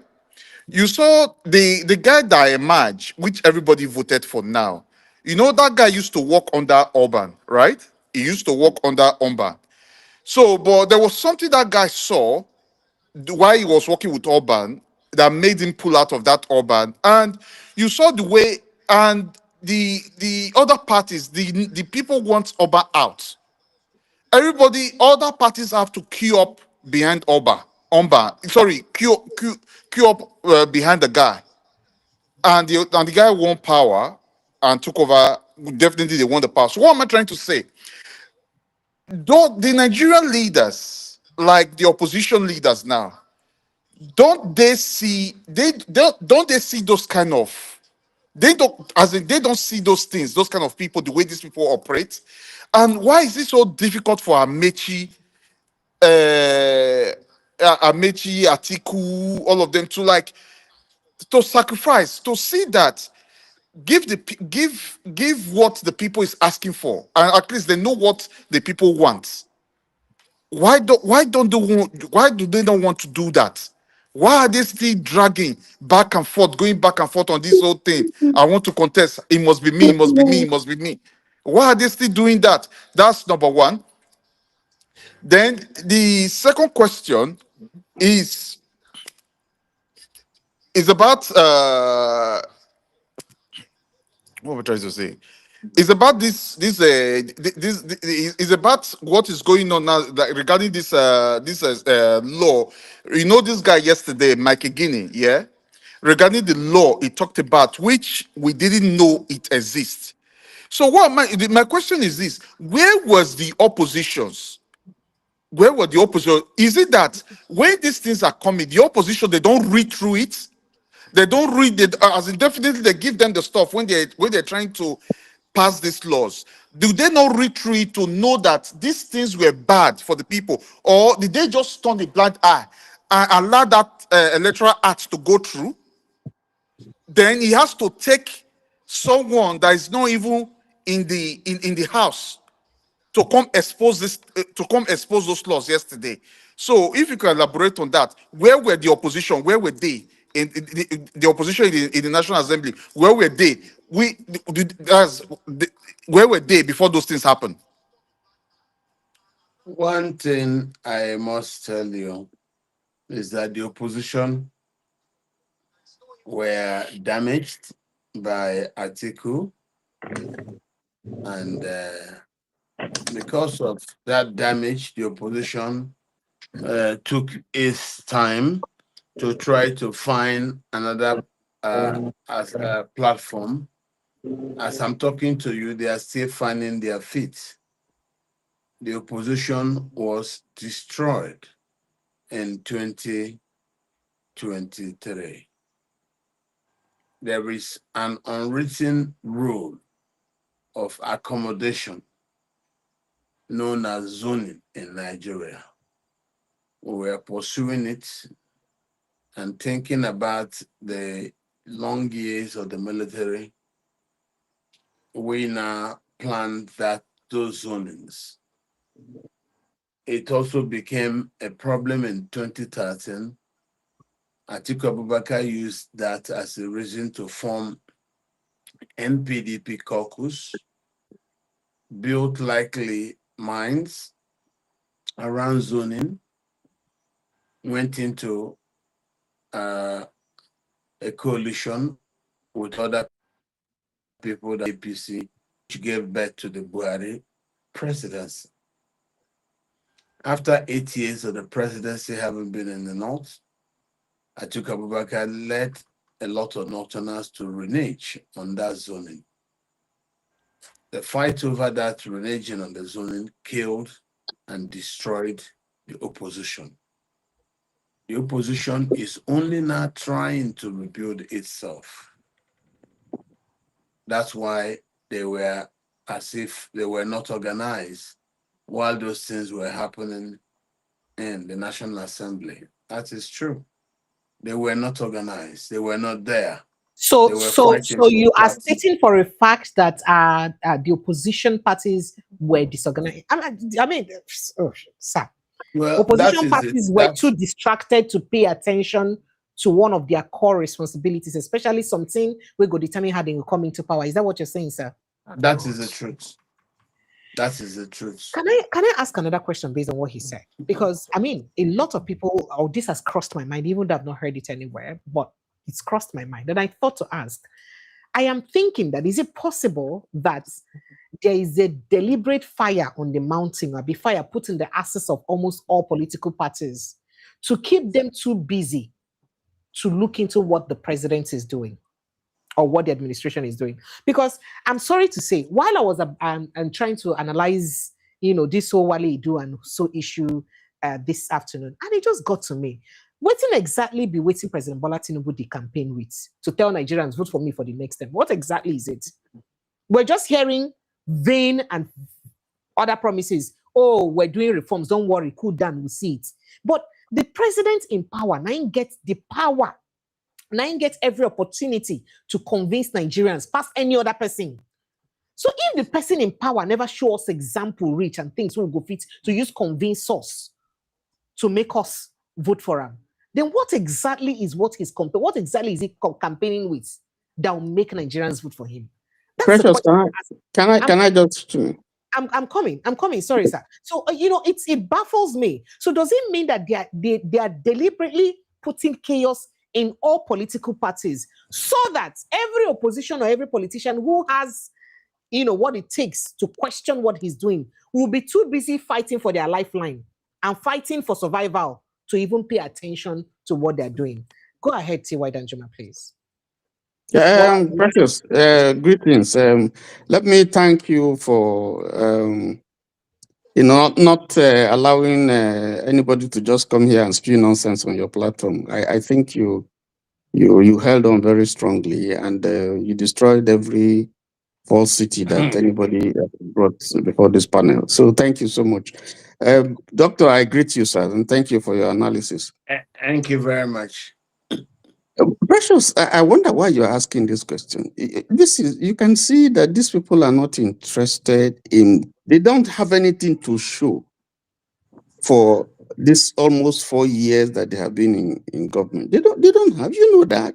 And they have told, and they've showed you, they have showed you clearly that they are not interested in your vote. Yes. So then what exactly are they coming? So what it shouldn't be a problem to vote them out if they've not done anything. Yes. Why are we even having a problem? Why is it contestable? Why is it Why is it a contest in the first place? There shouldn't have been any problem, but they know it. That's why they are emasculating the opposition. You see all the things that they have done. That's why they are taking opposition to court. You know, that's why you see the judiciary. I mean, you see what INEC is doing. You see what our brother Amo Peter is doing. You see what the courts are doing.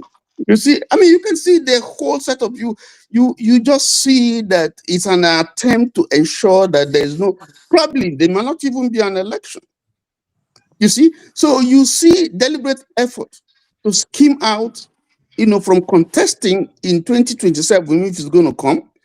Any person that they see is a viral opposition to them will pose a problem to. So you can see NMPP. Are you saying that the idea is just to sit in power perpetually and not do anything for the people, but just enjoy the perks of governance? That's all. You can see that they are not listening to you. They are not listening to you. You just read out quite a lot of things that commonsensical leadership does. Abroad. You just mentioned them here. Empathy. The way you treat your military. The way you treat your Nigerians themselves. They don't care. They don't care. You don't see. They are not interested in going to the ballot box because they will lose. They know that very clearly. So they're not going to do that. Did you listen to Igini, what he said? That the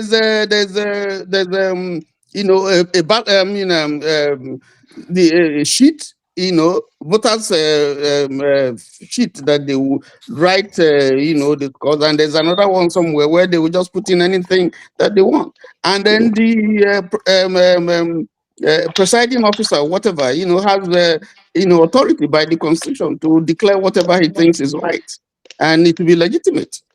So they are not interested in. If they are interested, they won't be giving you rice and or telling you go to hell, or treating you the way they are treating you, like anything. That's not democracy. That's not democracy. They will not be selecting people. Look at the primaries that you have had, or the people who go and buy form and they pay. And then you will tell them, no, don't pay because we have already given it out to someone. Then after you have paid, they tell you, sorry, that space has been given to someone. You can go to hell. What are you going to do? You go to court, they are there. Court will rule in their favor. So what's the point?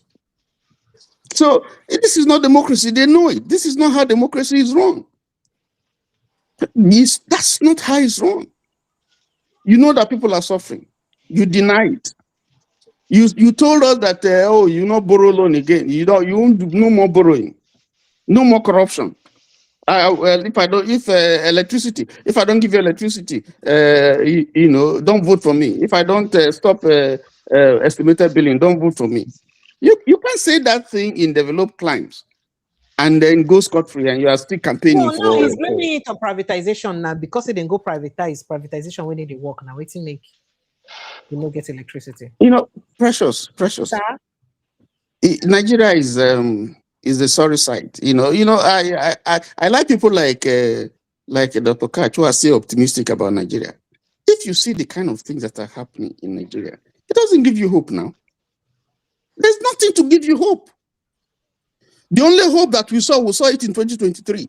When Obi came out to contest, you saw a lot of people. People came from abroad. There were people who were ready to invest their money, invest their resources, and so on. Some of them don't even know Obi across board because they see hope.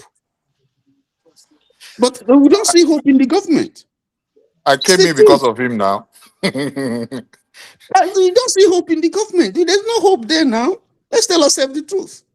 And then someone will be blaming, America and foreign this thing. What's your own government that has constitutional right to protect you, to provide for you? They are not doing anything. You don't see any blame in them. You are blaming some other person. Those people you can see that these are people who are paid. People who are coming here to come and spew nonsense. When your problem, your own problem, a man's enemy is the people of his own house. Our problem is our government in not being able to do the swore and oath. And are they doing? I saw when you were asking this guy a question, will he join the Nigerian Army? He was beating about the bush, because he knows that people. I am here looking at him because he accused me personally. He couldn't answer. He beating about the bush. We'll go here, go here, go here, go here. He go here. He just messed up himself. Thinks that this platform is a place where you come and be spewing nonsense. And Precious, are you saying that you have to line up soldiers from Lagos down to Ore, to Onitsha, down to Port Harcourt, Calabar, and all the interior roads and so on? You put soldiers all over there so that you won't have terrorist strike. Does it make sense? Who does that? How many would you have? If you have to spread them all over the place, and the logic that they are not striking, they're only striking rural areas. That's not true. I was looking at you to see whether why you won't interrogate that, because we have had cities being attacked. We have had army barracks being attacked. So the problem is not just in recruiting soldiers, 10 million, 20 million, and so on. That's not the point. That comparison falls flat on its face. The problem is, one, you talked about welfare. Who would join the army where you know that there's no welfare? Who want to join it? And I think you made that point very well, very strongly. We know that the Nigerian army is capable if they are equipped. But there are things that are holding them down. What is the welfare? What is the equipment? Precious, you once played a battle, field encounter between Boko Haram and Mr. Obisin, please help us turn off, mute yourself, please. If you're not talking. Thank you. Can see the firepower of these people. You can see that this is no longer asymmetric warfare. These people are emboldened. They go and meet you, not you going to meet them. They lay ambush for you. They intercept your signals. They down your planes. They give you instruction. They come boldly. They take territory, put flags. You can't do anything. They challenge government. You can't do anything. Where is the government now? What is the responsibility of government? State governments are powerless. They can't do anything. They come to them, they kill a police officer, they wear his uniform, they come to you, and you are looking at them, you can't do anything. Is that a country? And you are saying the reason is that because you don't have armies all over the place. That's why. Is that supposed to be the responsibility of the military? That's the police. So you debase the military, you useless them, you make them look like they are making comparison with other countries here and there and so on and so forth. When the basic problem is that there's a leadership question which has to be addressed. And then the man who is trying to give hope, who is the only opposition that we can see, coming out there to challenge everything and to profess solutions, you come here and you're running him down. So you can begin to see them by out of the abundance of the heart, the mouth speaks, and you can see from what the person speaks. You can see, and to use languages already was attacking the guest. The guest doesn't know what he's talking about and all that and all that. So you can see, you just see them for what they are, and this is not the platform where you come and be spewing that nonsense, even though you are entitled to your opinion. So, Dr. Katch, I just want to ask you one question. In the light of what is happening with ADC now. There are people who feel that it's not that they are all saints. We know that they are it's all ADC is both the good, the bad, and the ugly. But you see, there is no viable opposition that we see. So some people see. They think that ADC, if he can put his acts together, can substantially challenge the ruling government. So my question is, looking at your binoculars, what do you think, looking at your astral ball or whatever, what do you think, if you were to prognosticate, what is your reading of what is going to happen to ADC in the next 1 month if they don't put their house in order and decide? Because I hear that they are now, majority of them are now saying that they don't want consensus candidate. They want to go and do direct primaries. And, so what's your prognostication? Looking at ADC and, what hope? What do you think is what going to you're happen? talking about? You're trying to say ADC has tensions, and that tension Some people say we move like this, some say we don't move like that. That tension is its problem number one. Nigeria is going through a transition. The political parties and platforms are part of it. You need the courage to look somebody in the face and tell him the truth. We've not yet started. We know what's caused the destruction of the opposition. It was Atiku and what he represented. It's now time we talk to him directly. If this is what we need for the Southerners to come heavily and back this platform, allow them. They say they need one more tenure. That means 8 years, the way the North have had 8 years. But you see, the problem in getting someone like Atiku to be reasonable is the introduction of that human element, which is emotional attachment to personal ambitions. Not that we don't know what the truth is, but let me also tell you, it is our inability to own the courage to speak truth to someone like Atiku. That was how the opposition, the PDP, died. That's what it is. So whenever we as a society fail to do our job, we suffer it. We fail to stop Buhari, to talk to him, to stop him and his people from embarking on the killings. I don't know what they thought, but I told everybody who listened to me, I said, they cannot succeed because they don't have the numbers. I saw it. Then they started the killings.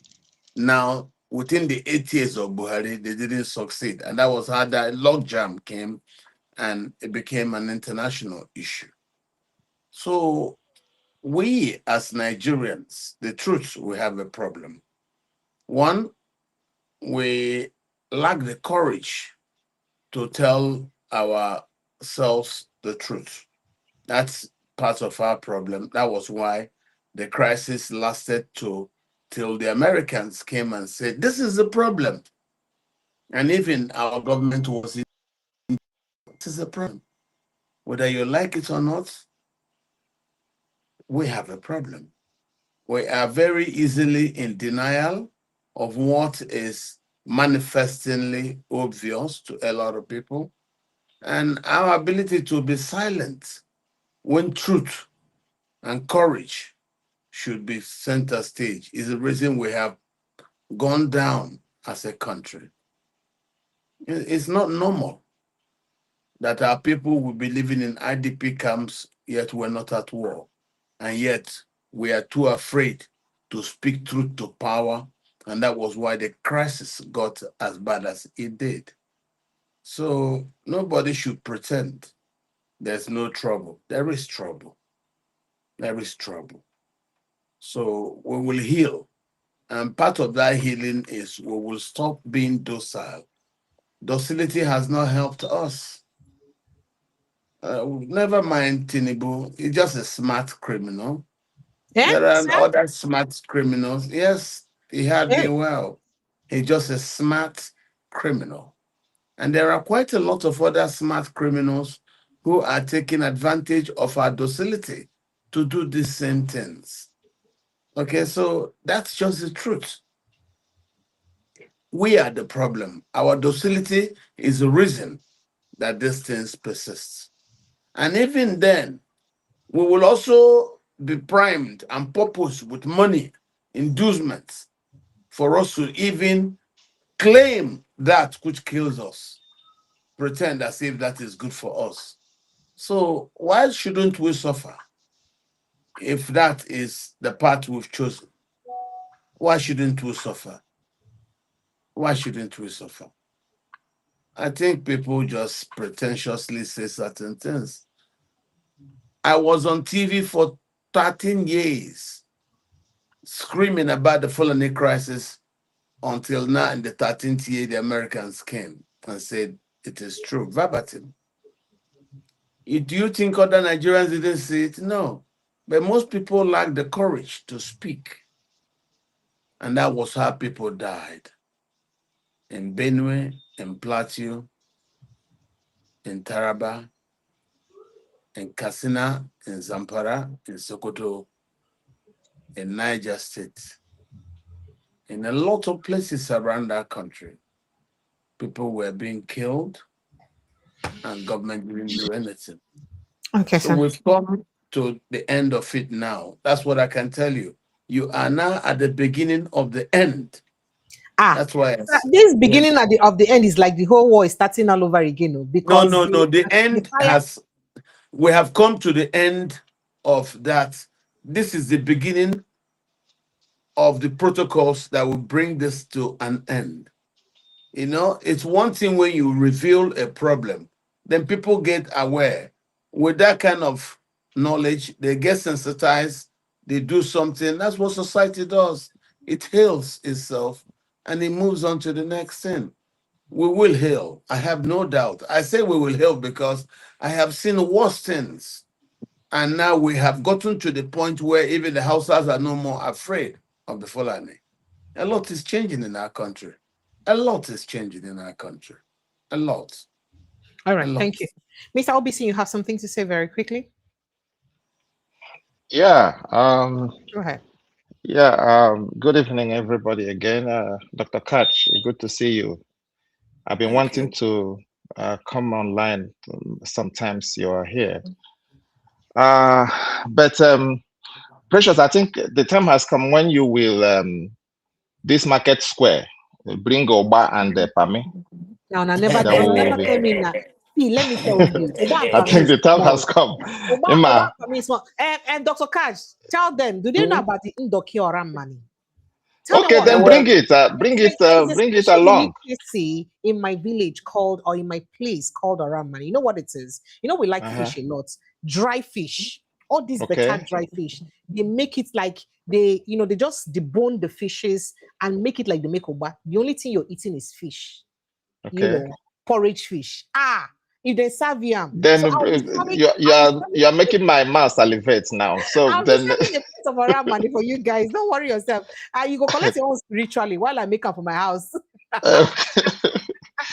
Anyway, on the letter mood. Listen, I think it was TY when he was talking about the army generals. I went online. I went and pulled the average salary of a U.S. general. Here they say it says between $221,000 to $260,000 per annum, and then of course almost $18,500 per month. That's what a 4-star general takes home in this country. And I am sure that in Nigeria, the president might be the highest salary earner, maybe apart from the MDs of banks.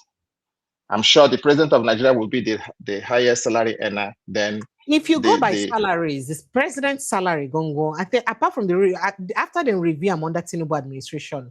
Before then, I think it was about 2.5 million about a month or so that they earn. So it's not the salary that is a problem with Nigerian politicians. Okay, it's about the types of office. Now, let me explain something to you. I do remember that there was a time I interviewed a congressman. I think he's a Georgia-based congressman, U.S. congressman. And when we're having a conversation, he did say something, because I had to ask him. The idea of that conversation was to compare what happens elsewhere to Nigeria. Yeah, I know. It was Gabe Okoye. Yeah, he's here in Georgia. Yeah. So yes. So you know what? And I did ask him questions about how did they manage, apart from their salary. When in fact, to them, to you, to politicians abroad, is actually a service. Because if you have a business and all that, your business will suffer because of that time you're putting out to play politics or to be in politics. So it's actually a service. But in Nigeria, it's not a service. Sorry. Obama pays for his newspapers. The papers that he yes, they talk fast. Just hold on. No vex. So it's a service. Did you know? I was shocked. Not shocked because I knew that, but of course I was shocked on that show to tell my audience, or for him to tell my audience, that they are waiting the car. As a senator, they give you car allowance. Are you okay? It was shocking for us to learn then, even though I'd known before, that Obama could not afford a flat in Washington while he was a senator before he became president.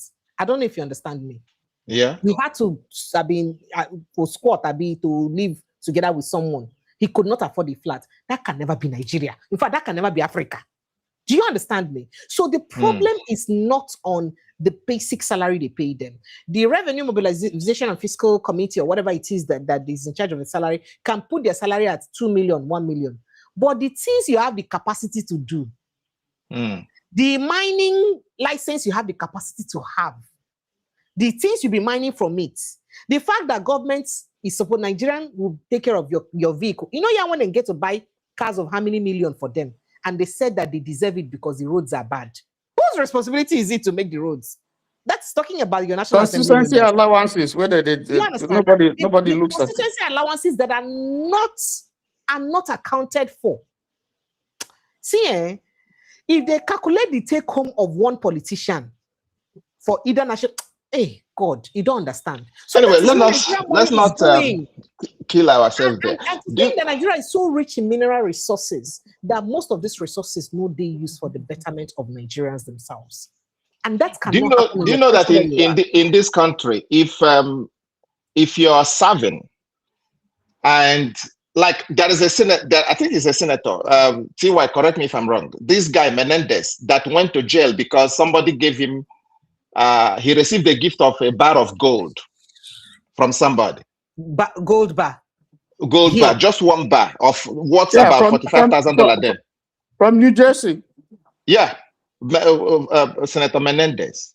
Yes, he went to jail. We kicked him out. They kicked him out. Yes. Over here, if you receive a gift of, let's say, there's like now that FIFA is coming to America, right? If you receive a gift of a ticket to go watch that game, you are in trouble as a serving senator, legislator, or anybody. Somebody call you, like FIFA president call you and say, take this gift as because they will see it as there is something that FIFA president, if that FIFA president come tomorrow to ask you for a favor on behalf of the security of the nation, you are going to divulge it to him. That's how they see it. So it still boils down to what we keep saying that, and that is the question I wanted to pose to Dr. Katch, because whenever I hear him speak here, he speaks with so much optimism. I don't know where he's getting it from. I don't know what he's seeing that we are not seeing, that he has so much optimism that this nation will one day thrive. I pray it does. But by the look of things, I don't think that this country will go anywhere. I don't think so. Okay, now, when army generals die, the president is not even there. Nobody is there. I heard that the last one that they were burying, somebody was giving their daughter a hand in marriage. They all went there and left their general that fought for them and died in battlefield. That is nonsensical. That means the people, okay, the other guy that came and said, recruit army, recruit. And you pose a good question to him. Will he, what you fair to tell him is, Nigerian army is telling people to come, but people are not coming. They, at least in the Southeast, I know that the Southeasterners are not agreeing to go because of their grounds with the federal government, and secondly, because of the way they are treating the people that are serving already. Who will? I told you yesterday that even I will be 63 in July. If American government call me tomorrow to join their army, I will. Because of how they treat the people that are there, how they treat the people that are dead. So there is no patriotism in the country because the people ruling you, they are not patriotic. And it still boils down to the thing I keep saying every time, because they know that this country is not sustainable. They know that. That's why they steal. That's why they're doing all the things that they're doing. Okay? That's why nobody holds them accountable. Because what they play there is money politics. Dr. Katch is talking about how, what's his name? Atiku destroyed the opposition because of resistance that he will go. Because Nigeria brought on money politics. Over here, politics are funded by people. We contribute money. You will be in your house. When it is election time, you will be receiving text messages. You will be receiving email. You will be receiving mail soliciting for funds. The people vying for any office, they'll be soliciting for mail for funds. $5, $10, $20. I know it was during maybe Trump that they messed up some. They had a cap that you cannot give beyond this amount. But it was during Trump, both his first and this second time, that people can give over $1 million and it doesn't matter. But before, they have a cap. You can't even give more than $2,000 as an individual to a political party, except when they float what they call political action committee. That's when you can they use that vehicle to fund the campaign. But everybody, the campaign is funded by the people that are going to vote. That way, your mouth is there. If ADC, or if when political parties are formed, people are encouraged to contribute, even if it's 100 naira to 200 naira, and then that it is not Atiku that is funding that political party. You yourself that is contributing $100, you will have mouth. That Oga, not only you get this political party, and all of us, they contribute money, they put here. But because Atiku probably might be the sole funder of the political party, and therefore he can do whatever he likes. He can challenge you. I beg, no vex. This one where you don't talk this one. I also have a problem. I think the depth of corruption in Nigeria is so somehow that I don't know how to explain it. It is almost like a way of life that we must be corrupt one way or the other. Else, tell me what we're doing with so much allocation of funds for the political party. What would they use the money to do? Okay. A Nigerian in Japan the other day was showing how their politician for governorship election was campaigning. Guess what thing they do? They meet you for they go to airport or meet you for parks. They show you they share their handbills to you. They tell you what thing they go feed do. What do we need all that money for a poor country? Are we as rich as Japan? No way. For a poor country like us, what are we using too many funds to do in politics? See the amount we're pegging our presidential, governorship, and other political position from expression of interest. Yeah. What are we doing with all that money? So where are they going to get 51 million naira? Because they're going to steal it. They're going to steal that money to put. Please, can I add something? Let me add something to what you. Please, let me bring Dr. Katch. So, you see the UK, you see the current UK Prime Minister. That is this shit. Because of vetting. If you remember that Madison that is linked to that esteem file or whatever, because he appointed that Madison to be an ambassador to the Americans. His job is literally now. The guy it's like fire day in Yashna, so they talk. They should even remove him. He's a coward. And again, you remember the first time when the guy took over the office, he took over office. People were sending him gifts. Because of that gift he received, he almost got into trouble again because of that gift. He has to quick return those gifts and display most of the gifts. He had to tell all of them to stop. He doesn't want any. He almost got into trouble as well because let him remove him. He's a coward. I mean, he's a coward. You're getting my question. So you see, that is what we say. That's what we keep saying, that when we have the proper leaders in Nigeria, when we have leaders, e.g., because for me, I will always talk about that's why yes, I'm supporting him 100%. Mr. Peter Obi, yes, because in everything you think of, that guy has been able to conquer greed. He has conquered it. So that I can see in him. So I believe when we have the proper people in place that is able to direct that country to the right direction, Nigeria will get there. Thank you. So let me ask Dr. Katch my question. Sorry. All right, then go ahead. Dr. Katch, please. Two questions for you. Where do you draw this optimism for Nigeria? Because even now, you're still stating things will be okay. This is the beginning of the ending. I don't know. What did they give on the morale? What boosts you? What kind of boost drink are you drinking to give you that energy? And secondly, when will you start, you and your colleagues, the well-to-dos, the intelligentsias, when will you all start talking about the caking of that country? That's Cake. my two. Yes. Yeah. Okay. When will you start talking about that? Dr. Katch, you have the floor, sir. Yes, I will say one. I'm very optimistic because I understand certain things. I knew in the 60s the problem we had was inability to explain. And that problem was the British left, and that when they left, there was a vacuum for the South, but in the North, there's no vacuum. So I understand the problem we had was lack of understanding. Now we understand.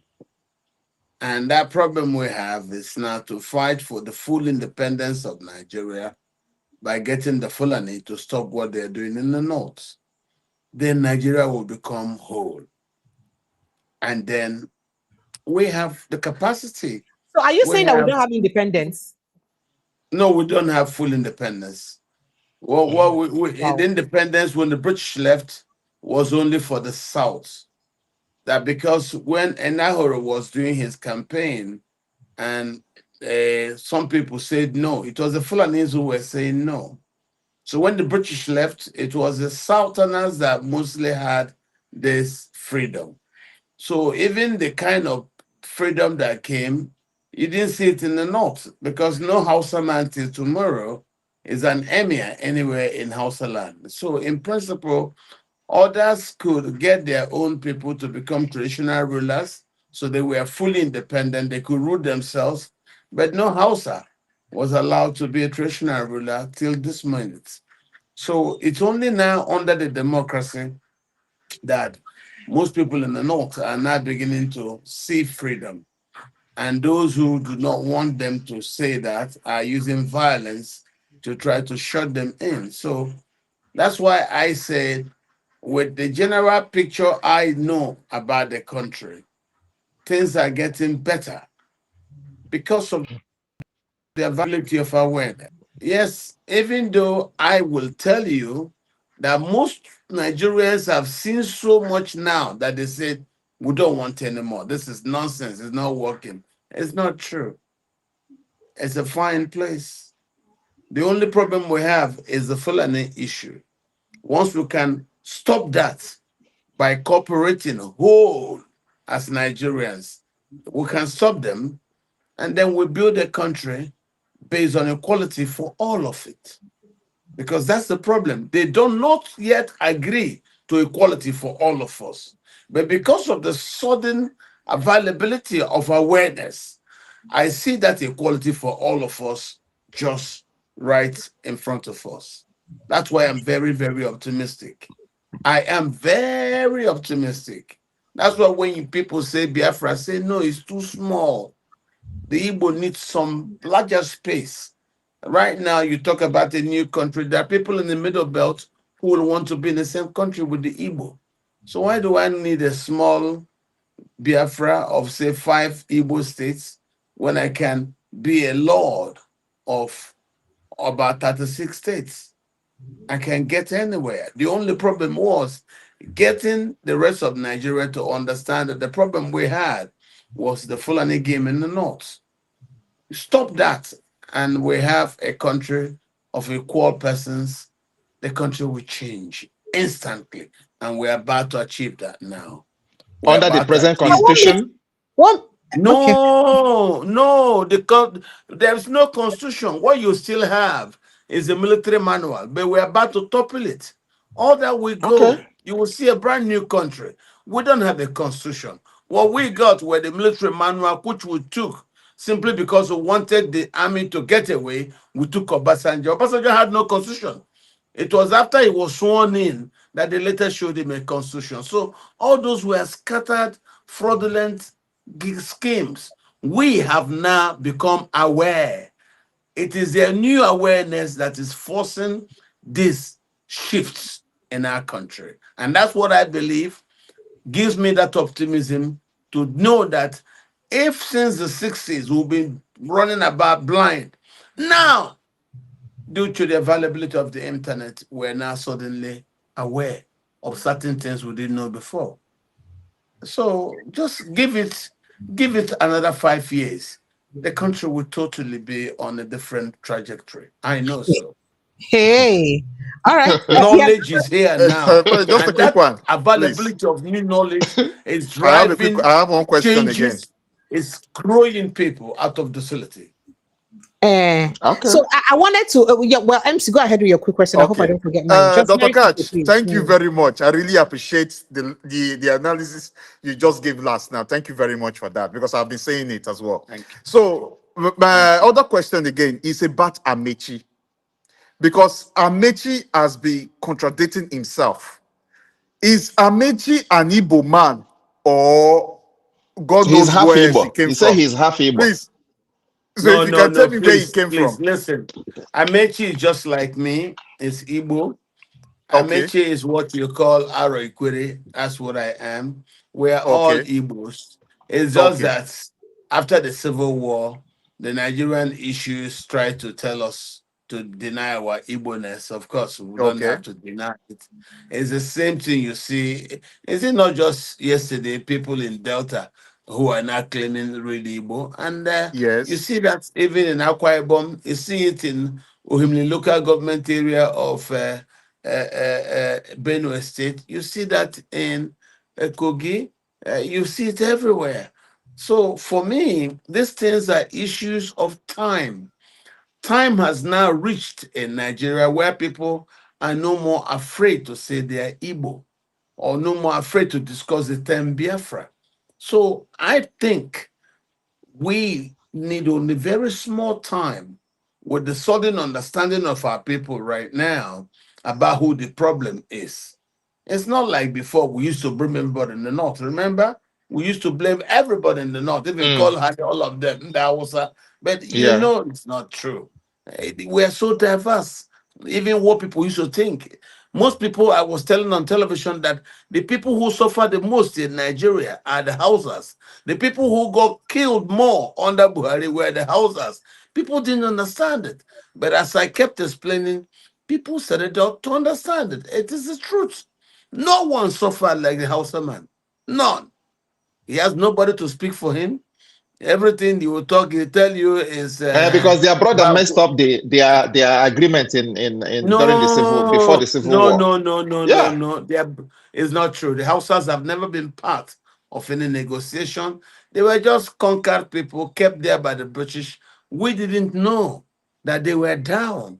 So we were just When blaming Gowon them. went to Aburi with Ojukwu, why did he come back to Nigeria and renege the agreement they had? No, no, no. Gowon was an Angas man. He didn't have power. It was the British doing all those Well, we see controls. all of them as Hausas. Okay. You Well, see, No, that's, no, Dr. that's no, exactly no. what Dr. Katch is trying to tell you, that they're not all Hausas. Dr. Kash, thank you very much. Stop, The stop, reason why I stop, asked the question, stop, stop generalizing. They suffer more than me and you. yeah, the reason why I asked the question about that Amechi, it was because the last time I watched him on TV, sorry to use this word, you are planning to say you want to lead the nation. Thank you. So you should be honest enough to Thank hold you. on He said he's half to Igbo. where you came from. Take him as what he has. He said he's half Thank Igbo. you. Take him like that. Thank He's you. half Igbo, half Yoruba. After all, he's Rotimi. So Dr. There's Katch, nothing wrong with speaking there's about nothing wrong with that.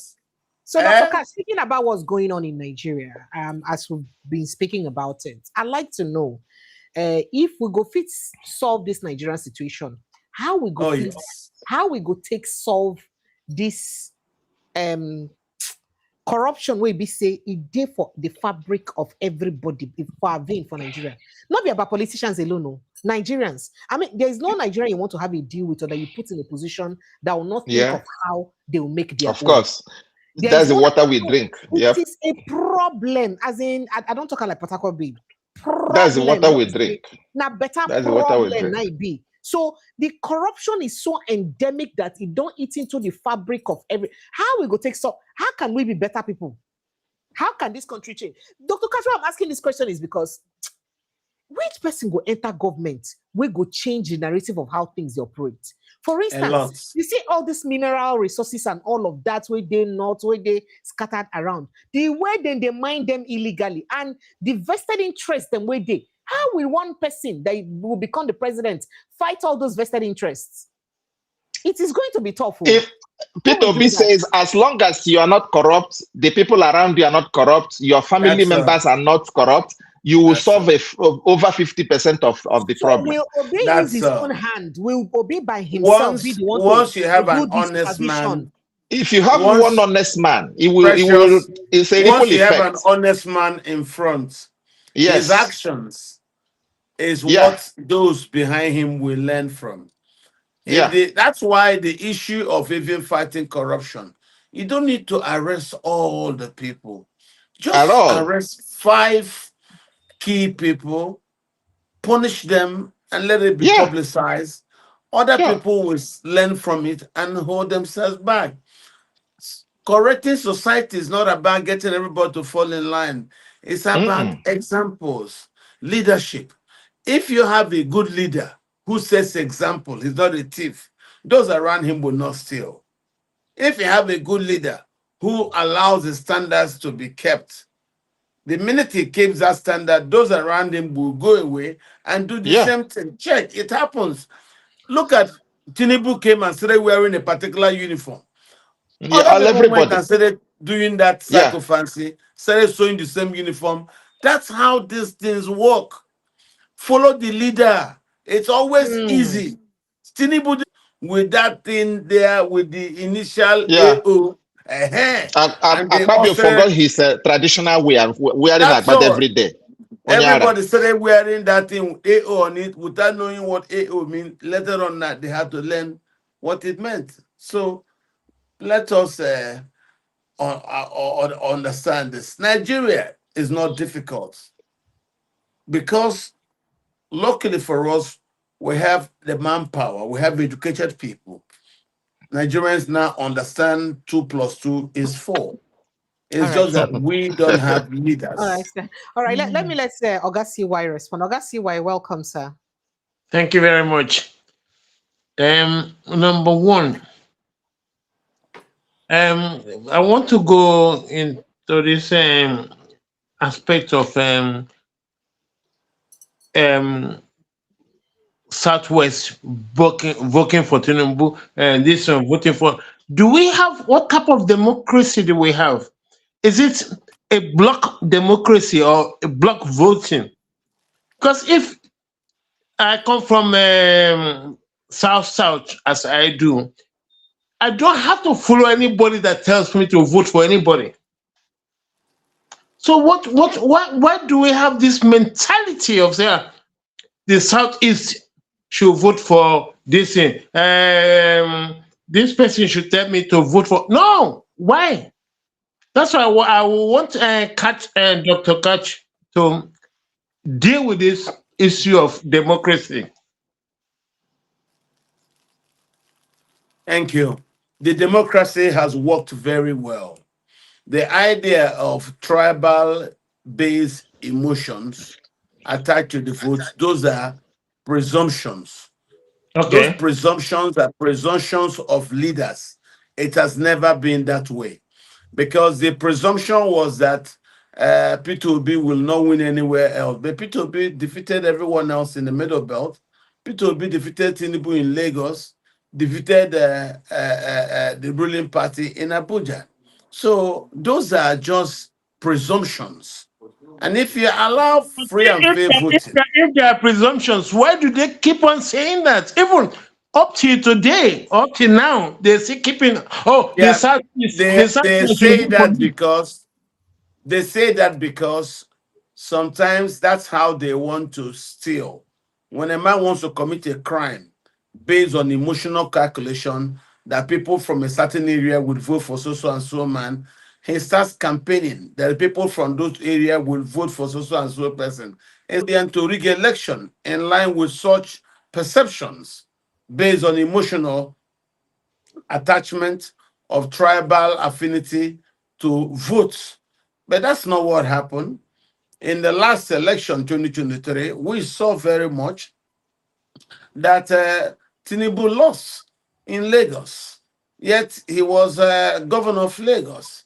We saw that Peter Obi won hands down in Rivers State, yet Wike was there doing all sorts of acrobatics and violence, but they didn't follow that. We saw Peter Obi also won in Abuja to the extent that no other party won up to 25% of both Abuja and Rivers State. So this is how the idea of saying a man would vote for me or a certain group of people will vote for a candidate because they are the group, they are the tribal people, is not true. Those are just proposals. Those are just presumptions. It's not, it has never been that way. If it were Yeah, that way, Tinubu but would have had. what I'm just saying is, it will be in the mind of the people. Okay, my people are voting for this type of political party. I See, might as that's well. why.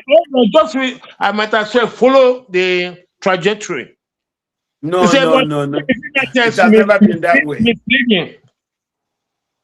Isn't that misleading? Because at the end of the day, it is one man, one vote. Yes, it is misleading. You're correct. It is misleading. A lot of the political parties also do those presumptuous calculations just to mislead. It's the truth. Some of them don't know. When we're doing Exactly. obedient movement, they didn't give us any chance. They said that we were three people in a room tweeting. They were shocked when we changed the whole thing, won the election in a blowout fashion all over the place, and suddenly they stopped. And when we say, why did you stop the results? They say glitch. There was no glitch. It was just a strategy for them to rig elections. So all these conventions, when you have so many crowd people and all this type of thing, is that a rent? Are they a rented crowd, or are they people Yeah, yeah, supporting those the are party? show. Hold on, let me finish first. Are they a rented crowd, or they are supporting these political parties, or because that is why some of the court cases seem to influence this judiciary. Unfortunately, I'm a Nigerian, and I want to come back to Nigeria. Our judiciary is just not making things like easy for us. What do you think we can do better? Well, what I can advise is understand what's going on. Yeah. You know, earlier the army thought they captured society, but when society became a democracy, those with the army or those from where the army came from found that they've lost control of the people. So what you're now having is pure violent groups trying to assert themselves through by either seizing the geography violently, as you now seen was done in Borono by my friend Ali Mudu Sharif, and later on done by the other three clans who were against the people of Gambaru Galla and who now formed Boko Haram. And of course, the same thing was also used in the riverine areas of our country, in the Niger Delta areas. Later on, it gave birth to, from having a sorry Dokubo and Co. to now having real the militancy. And now you're now having the same violence in the north, brought about by the Fulani War across the Sahel, which has now bettered in Nigeria, and with Nigerian governments not being properly prepared to calibrate a reaction to the Fulani War, which, as you have seen, has been mishandled in Nigeria. So, but for me, I would say that we have all lived through these things. We've learned through them. But I tell you, there is nothing that the eyes will see that they will bleed blood. No. Okay. Always... Can I ask you a question, please? Precious, please, if you allow me. Is it possible that this beautiful country of ours could be ruled by touts? Yes. And what can we do about it?